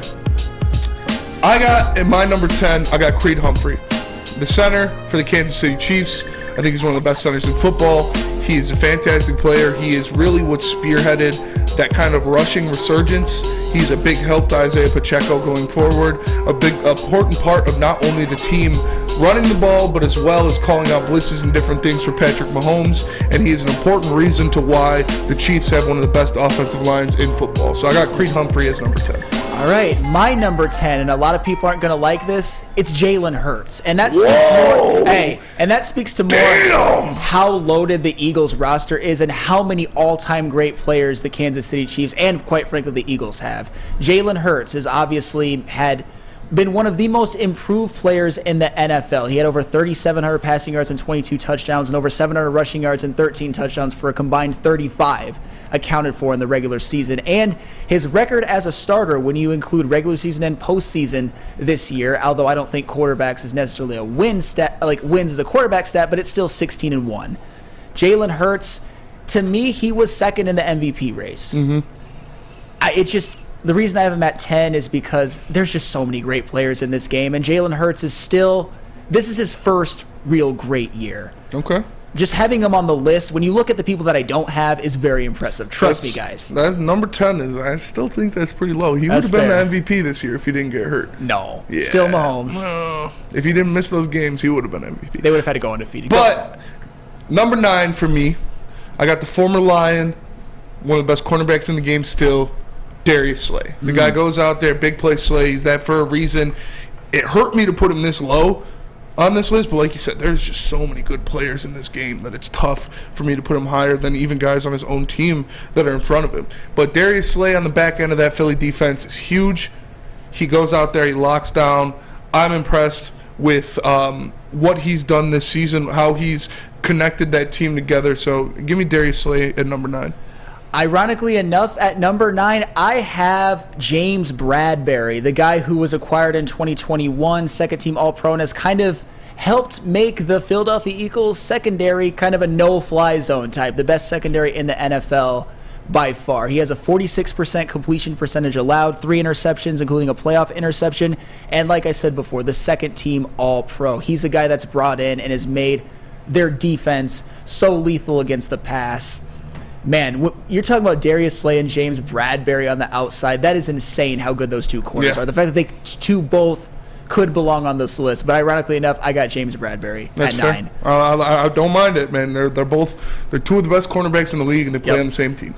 At number 8, I got Hassan Reddick. We talked about him already. He has 19 and a half sacks in the games he's played so far this season. He has been a complete monster. Like he said, he single-handedly ended Brock Purdy's season, thus ending the 49ers' hopes of the Super Bowl. So the guy is a monster on the outside. He gets after the quarterback. Give me Hassan Reddick at 8. Yes, that's a very good one. At number 8, I have A.J. Brown, because A.J. Brown, he has his addition has been so crucial for Jalen Hurts' development, because what was one of the problems with him last year? His wide receiver core wasn't really that good. Their number one wide receiver was Devontae Smith, who I think can develop into a great receiver, but I don't know if he's necessarily that number one. A.J. Brown is that big body, that 1,500-yard guy that's all-pro level, second-best wide receiver in the NFC by far. When you look at the Eagles' success this season, especially offensively, a lot of the credit has to go to A.J. Brown. If Jalen Hurts had won the MVP this year, I think he would have had to at least give a third of it solely to A.J. Brown. Give me A.J. Brown, number 8. I don't mind that. I think it's a little too low, but I love A.J. Brown. I got Lane Johnson at number 7. The guy is extremely important. He's doing this with a torn groin, and he's still performing at an all-pro level, one of the best right tackles in football. He's only let up like 1 sack in the past 3 years. Insane. The guy is a complete animal out there, and like I said, he's doing all this with a torn groin. He's huge for not only the Philadelphia Eagles' pass blocking game, but also their run success. Like I said, one of the best right tackles in football. Give me Lane Johnson at number 7. At number 7, I have Hassan Reddick, a little bit higher than you have him, because he was the best player on this defense. He came in after having a couple of good years with 2 different teams, Carolina and Arizona, and was one of the prize-free acquisitions of any team and he went to the Philadelphia Eagles, and he was just a game wrecker this year, a disruptor. 16 sacks in the regular season, 3.5 in the playoffs. And like I said before about Hassan Reddick, I don't think he's getting enough credit. He could, if Nick Bosa didn't exist and you wanted to give the Defensive Player of the Year to Hassan Reddick, I wouldn't mind it. I wouldn't argue it. And when you talk about potential Defensive Players of the Year, if you include the playoffs, Hassan Reddick, he's the favorite right now, assuming he gets another sack, and especially if the Philadelphia Eagles win and they neutralize Patrick Mahomes, Hassan Reddick will never have to buy a drink in the city of Philadelphia again. He's been huge and somehow, some way underrated. Yeah, for sure. Hassan Reddick has been a monster this year. At number 6, I have A.J. Brown. I think he is bar none the best receiver in this game. He is a top 5, arguably, receiver in the NFL. Like you said, he brought so much diversity to this Philadelphia offense this year with his ability to attack down the field, make big catches in traffic, and just bully people. We saw against the Lions when he carried Harris for 5 yards. After he looks like a defensive end. He looks like a defensive end playing wide receiver. I love A.J. Brown. I got him at number 6. Number 6, that's a good one. I might regret putting him lower, but you know what? My number 6 is a guy you mentioned before. I've got Creed Humphrey at number 6. Okay. His addition, that was one of the best draft picks of his draft class, because the Kansas City Chiefs had just suffered a very, very bad loss in the Super Bowl. I know their offensive line wasn't healthy, but still, they needed to solidify it. And from the day that he started his rookie season, he has been the best center in the AFC. Let me clarify, AFC, bar none, and has been the captain of that offensive line. And this year, they have built a very good offensive line around him, and they've given Patrick Mahomes tremendous protection. Isaiah Pacheco has had a really, really good rookie season as the Kansas City Chiefs running back, and that is because they have that anchor up front. Yeah. Other than left tackle, the most important position on the offensive line, Creed Humphrey is my number 6. At number 5, I have Jason Kelce, who I think is the best center in the NFL. The guy is a monster. The wily vet, 36 years old, still getting it done, calls the shots, leader in the locker room, very important to not only the run game but the pass game of the Philadelphia Eagles, and quarterbacks the best offensive line in the NFL. Give me Jason Kelce at number 5. I love Jason. Off the field, too. He's so funny. Oh, yeah. He's great. Both Kelce brothers, for that matter. At number 5, I have Lane Johnson, actually. Okay. I did not expect Lane Johnson to still be the best right tackle in the NFL at this stage of his career. He had some injuries early on. He's playing through injuries right now. Lane Johnson is just that guy that every team wants. He's a future Hall of Famer. He's been one of the best offensive linemen in the NFL for almost a decade now. A long time, yeah. And he's still going strong. He's playing the best football of his career right now. With a torn groin. One of the reasons that the Philadelphia Eagles running game has been so effective is not by accident. Obviously, they've got talent. They've got a great running quarterback in Miles Sanders, but one of the guys opening the holes and clearing pathways and even keeping Jalen Hurts upright is Lane Johnson. He's still going strong. One of the most valuable players in this game and one of the most valuable offensive linemen in all of the NFL. Yeah. At number 4, I got Jalen Hurts. I think you having him at much 10, higher than me. having him at 10 was a little disrespectful. Yeah. The guy is electric. He is leading one of the best offenses in football. He was an MVP frontrunner before he got injured, and what he can do in the passing game off of the run game is extremely impressive. Works very well in this offense. So give me Jalen Hurts at number 4. That's a good one, although you have him too high. At number 4, I have Jason Kelce. Yeah. Jason Kelce is quite simply the greatest center I've ever seen play. Mm-hmm. I know there's some old heads who would say like a Jim Otto, but I obviously never saw him play. Dominic Raiola. Yeah, right. Olin Kreutz. Yeah. No, to me, I know, right? To me, Jason Kelce is just...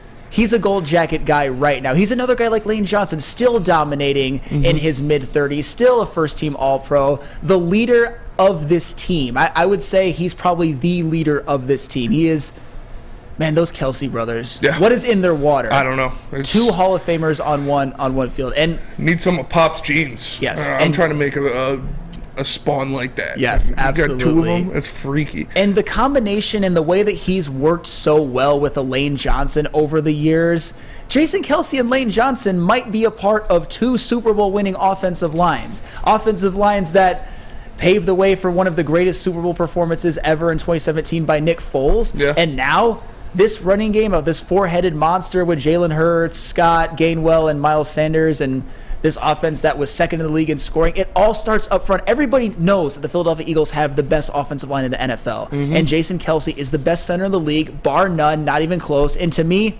he might go down as the best center who's ever played NFL football. Wow. Yeah, I don't hate that. I don't hate that at all.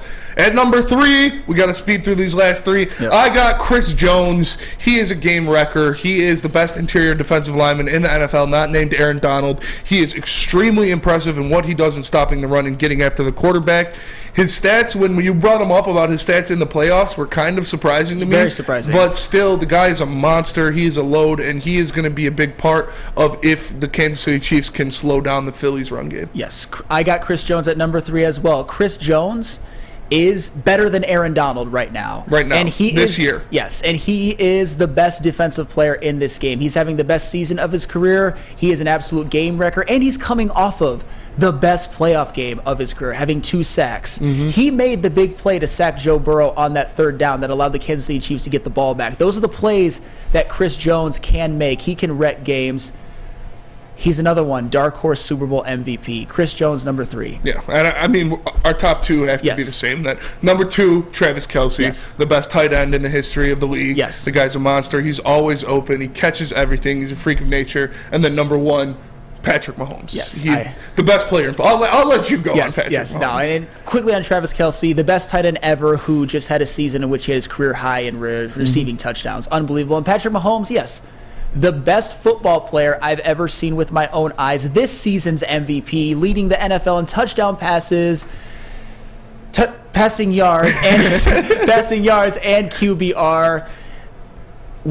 And this is all with a running game that was ranked 20th in the NFL. I thought teams that pass the ball so well were always behind. No, it's because Patrick Mahomes is that damn good. They're 14-3, best offense in the NFL. Patrick Mahomes at the peak of his powers, obviously number one, no doubt. Yeah, Patrick Mahomes is for sure number one. Ryan Lentz is just a hater. He hates on Travis Kelce for no reason. But let me tell you guys about Guardian Alarm, because Guardian Alarm has customized solutions from real experts. Their professional technicians take the time to recommend security and automation solutions specific to your needs. They also have 24/7 local monitoring. You can call them anytime, day or night, and know a Guardian Alarm team member will stay on the phone as long as needed. And of course, they have technology backed by people. Your safety and security deserves technology. It's been proven to work, and people who have been proven to care. So call them at 1-800 Stay Out. That's 1-800 Stay Out, and let them know Woodward Sports sent you.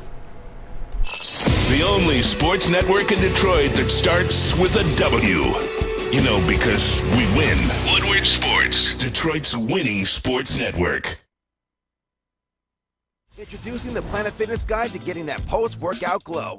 Step 1. What's your why? More epic energy? Better sleep? Blow off steam? Step 2. Join Planet Fitness for just $10 a month and get moving in our clean and spacious clubs. Step 3. Bask in that post-workout glow. Join Planet Fitness today for just $10 a month. Join today at any of the 50-plus Detroit area locations. It's a great day to get some Centron in your life. Okay. There it is. Centron, here we go. Gotta grab the cranberry. Oh wait, it's 2 for $4. Gotta double up with the classic as well. Centron World, baby. Centron, available at select Krogers, and if you want to know how, go to @CentronWorld.com. You get dope like me. You know what? Why wait?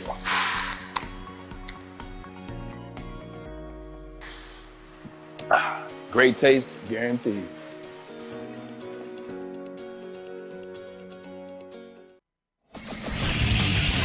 Get a shot up. This is for the win. All of Detroit's sports teams live on Woodward. All of Detroit's sports coverage lives on Woodward Sports. Driving the best in Detroit sports coverage. What up, though, everybody? If you don't want to be disgustingly out of shape and overweight like I am, all you have to do is call Custom Health Centers. Our very own Ryan Ermanni did the same thing, and he went from Corey Spaghetti to Corey Maggette.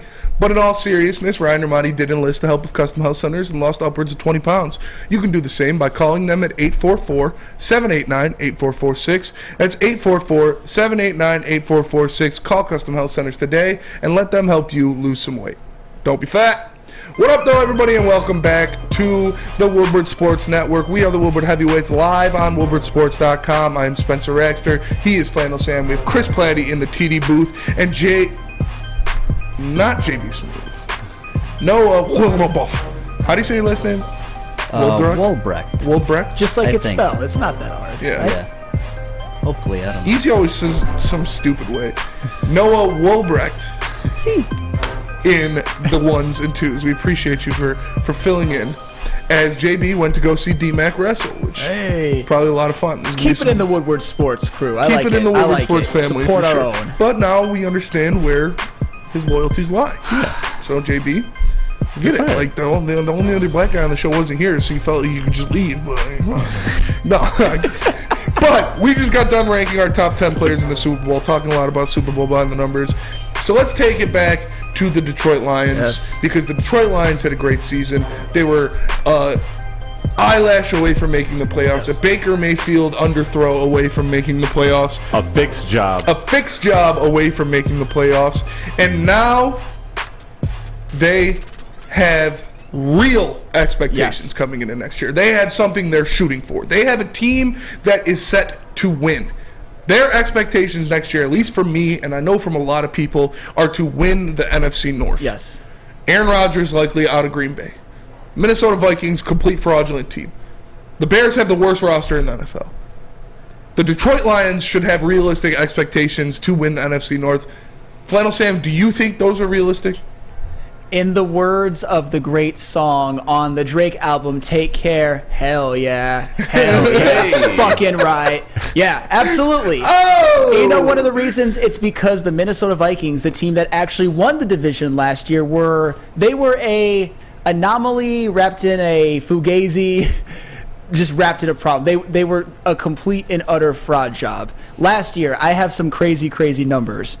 The Detroit Lions actually had a higher points per game. Mm-hmm. Their defense, their points per game allowed was better than the Minnesota Vikings. They had a higher turnover differential, and the Detroit Lions were the only team in the NFC North with a positive point differential. Wow. What the Vikings did last year was we will never see again, going 11-0 in one-score games. And the Detroit Lions, they were 5-1 against their division opponents. They outplayed the Vikings in 7 out of the 8 quarters that they faced them this year, and the Vikings obviously won one game. Which they shouldn't have. Yes, absolutely. And the Detroit Lions, they're young.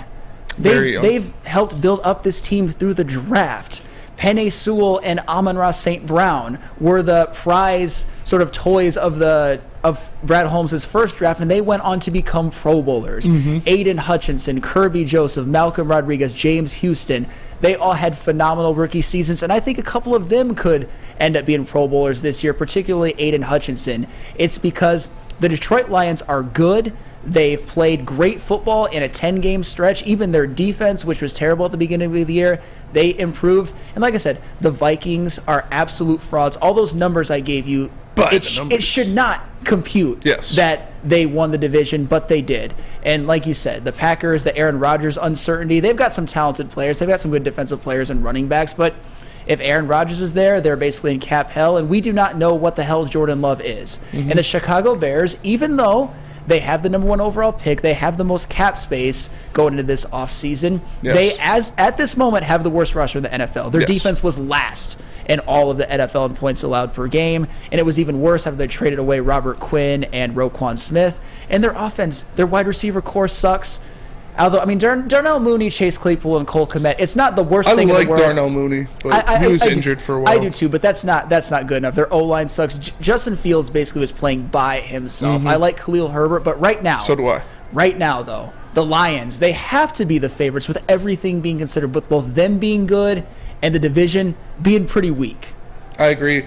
There are 5 reasons that I will give to you why the Detroit Lions will win the NFC North next season. Number 1, Aaron Rodgers' downfall. Yes. And Kirby Joseph is his daddy. Absolutely. So he's more than likely leaving, is what all reports are, that he's not going to be back in Green Bay.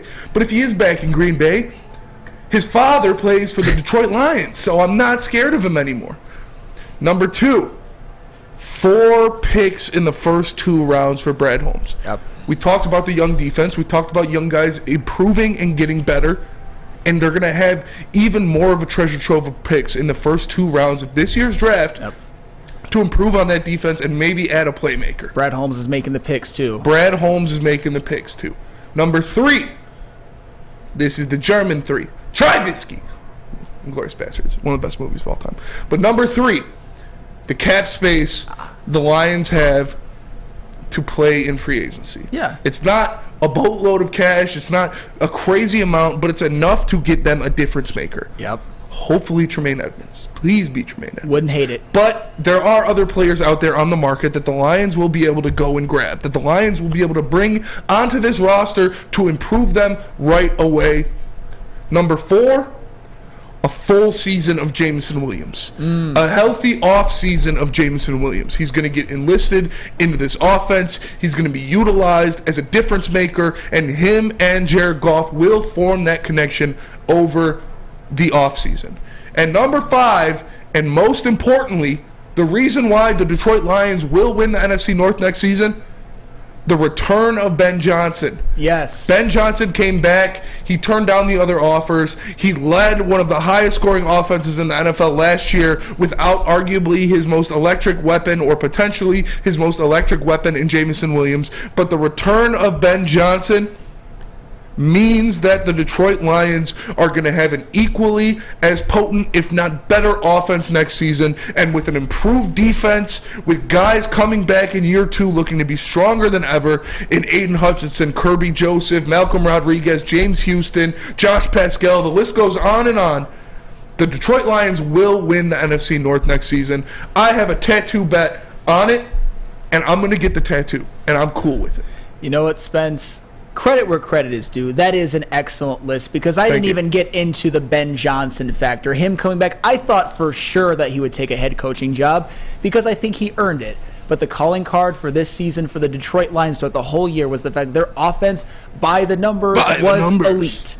And it was for basically the whole season, their 5th in scoring offense throughout the whole year. And that was basically with Jamison Williams as an absolute non-factor on this team. For the most part, he had 2 splash plays, but that's basically means you're a non-factor. And their defensive improvement, obviously, they're going to get some draft picks, and Brad Holmes has obviously hit on them, but their defense improved so much towards the end of the season with James Houston's emergence. Josh Pascal, he's another guy that I could expect to make an impact on this team. He had 2 sacks in a game. And like I mentioned before, I took kind of care of this part. The rest of the division is not good. And I'm not saying that the Minnesota Vikings are going to turn into trash. They're just not going to be 11-0. They have the oldest defense in the league. Like Patrick Peterson and Harrison Smith. They both had good seasons last year. Preston Smith, it was Zadarius Smith, and Daniil Hunter both had 10 sacks each. And their defense was still 30th in the NFL in points allowed per game. They're the most anomaly of a fugazi of a team in NFL history. You'll never see that again. Yeah, they're fraudulent. They're fugazi. All the other teams in the NFC North are trending downwards, except maybe the Bears, but they still have far to go. A big climb to go. And the Lions are trending, skyrocketing upwards. So the Lions are winning the NFC North next season. But if they don't and you want to eat your pain away, you can just go to Big Boy to do it, because wintertime in Detroit is always better with comfort foods in Big Boy. Try their classic meatloaf or Cajun chicken Alfredo. How about breakfast? Their stuffed potato pancakes are back. The Lumberjack, Santa Fe Garden, or Blockbuster. Stop by your local Big Boy today and satisfy those taste buds. Love Woodward Sports? Love wearing clothes? Then you should be wearing Woodward Sports clothes. Check out our full line of merch at woodwardsports.com. Just click on Shop. We have all your favorite designs, like Dan Campbell kneecaps, Beverly Hills Golf, Woodward Golf, and of course, our own logoed out merchandise. Men, women, infants, kids all love Woodward Sports. Impress your friends. Impress your boss. Impress your dog. Buy Woodward Sports merch today.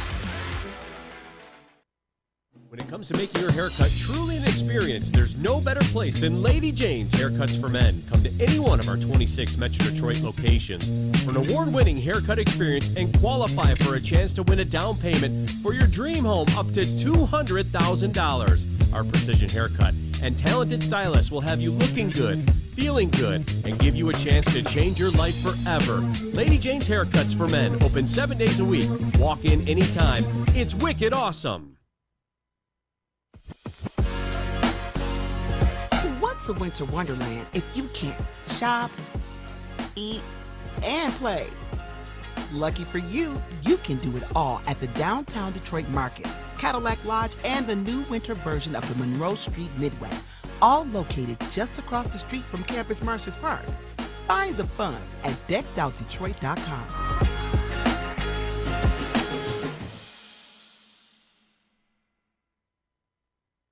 Make sure you download the Woodward Sports app in the App Store and the Google Play Store today. Take Woodward Sports with you wherever you go and listen live on your phone or mobile device.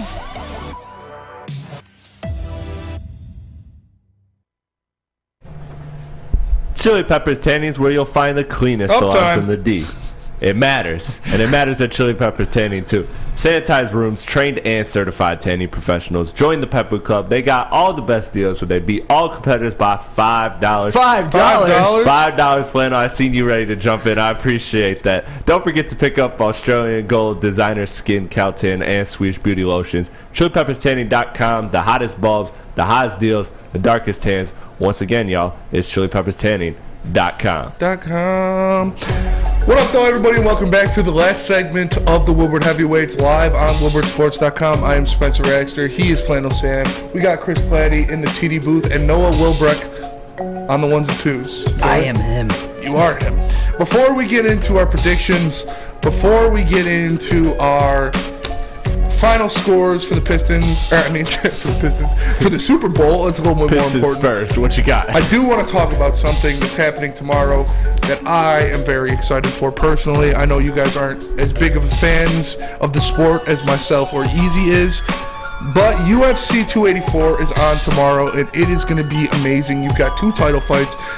The co-main event is Yair Rodriguez versus Josh Emmett for the featherweight championship, and then you have Islam Makhachev going up against Big Volk Alexander Volkanovski for the lightweight title. Volk's trying to get that belt going up in weight class to fight Islam. Islam is a big dude. He's got a lot of reach on Volkanovski. I still think Volk's going to win. I don't know why. Islam...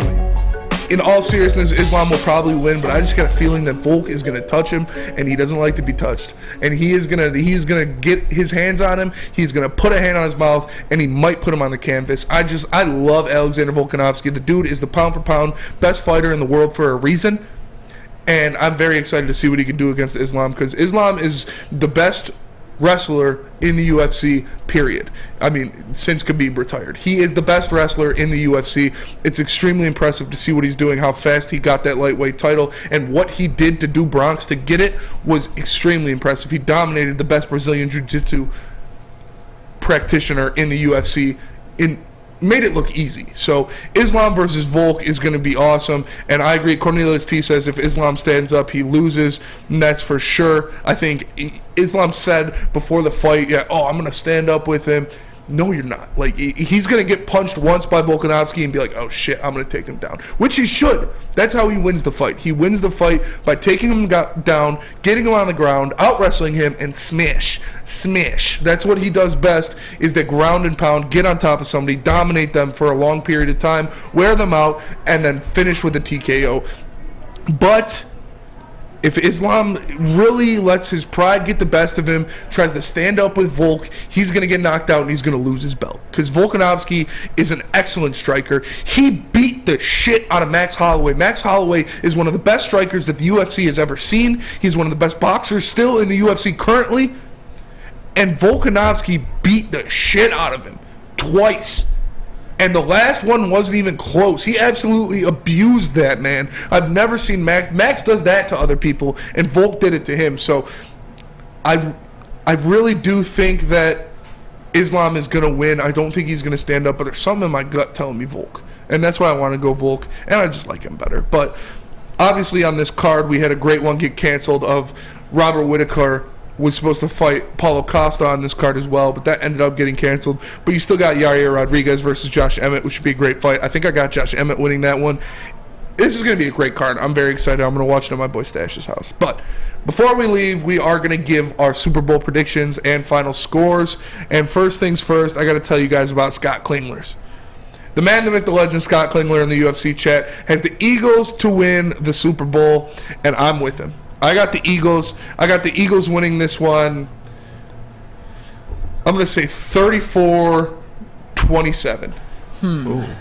That means both the offenses will kind of light it up by those numbers. I have the Chiefs winning this one to the surprise of absolutely no one, 31-24. And I think I kind of know how it's going to go. I think the Eagles are going to score first, take a 7-0 lead. The Chiefs will then make it 14-7. The Eagles will make it 14-10 before halftime. The Chiefs will take the opening kickoff out of the third quarter, score a touchdown to make it 21-10. The Eagles will then score to make it 21-17. The Chiefs will get a field goal to make it 24-17. The Eagles will then turn the football over. But then this is kind of what the Chiefs do. They let teams hang around like they did against the AFC Championship game against Joe Burrow when whatever the hell Patrick Mahomes did that one terrible fumble. What will happen next is that either Isaiah Pacheco or Sky Moore will fumble the football, and that the Eagles will get it in good field position, tie the game at 24 with about a minute 30 left. Patrick Mahomes leads a game-winning touchdown drive. Touchdown drive, which culminates in Travis Kelce catching a pass at the 15 and then spinning around and realizing CJ Gardner-Johnson isn't there. I'm just going to go to the end zone and score. That is what's going to happen. Chiefs 31-24. Patrick Mahomes, Super Bowl MVP, 4 touchdown passes, no picks, 357 yards. Let's go. All right. Noah, what are your predictions? I got the Chiefs 34-31. I like it. I'm speaking a tight game into existence to make it more enjoyable for myself. I like it. Chris? Well, I had a prediction, but Flannel, that was awfully descriptive. Yeah, like Flannel's got as the if script. as if you have a script, and now I'm second guessing. So I'm gonna take Flannel Sam's.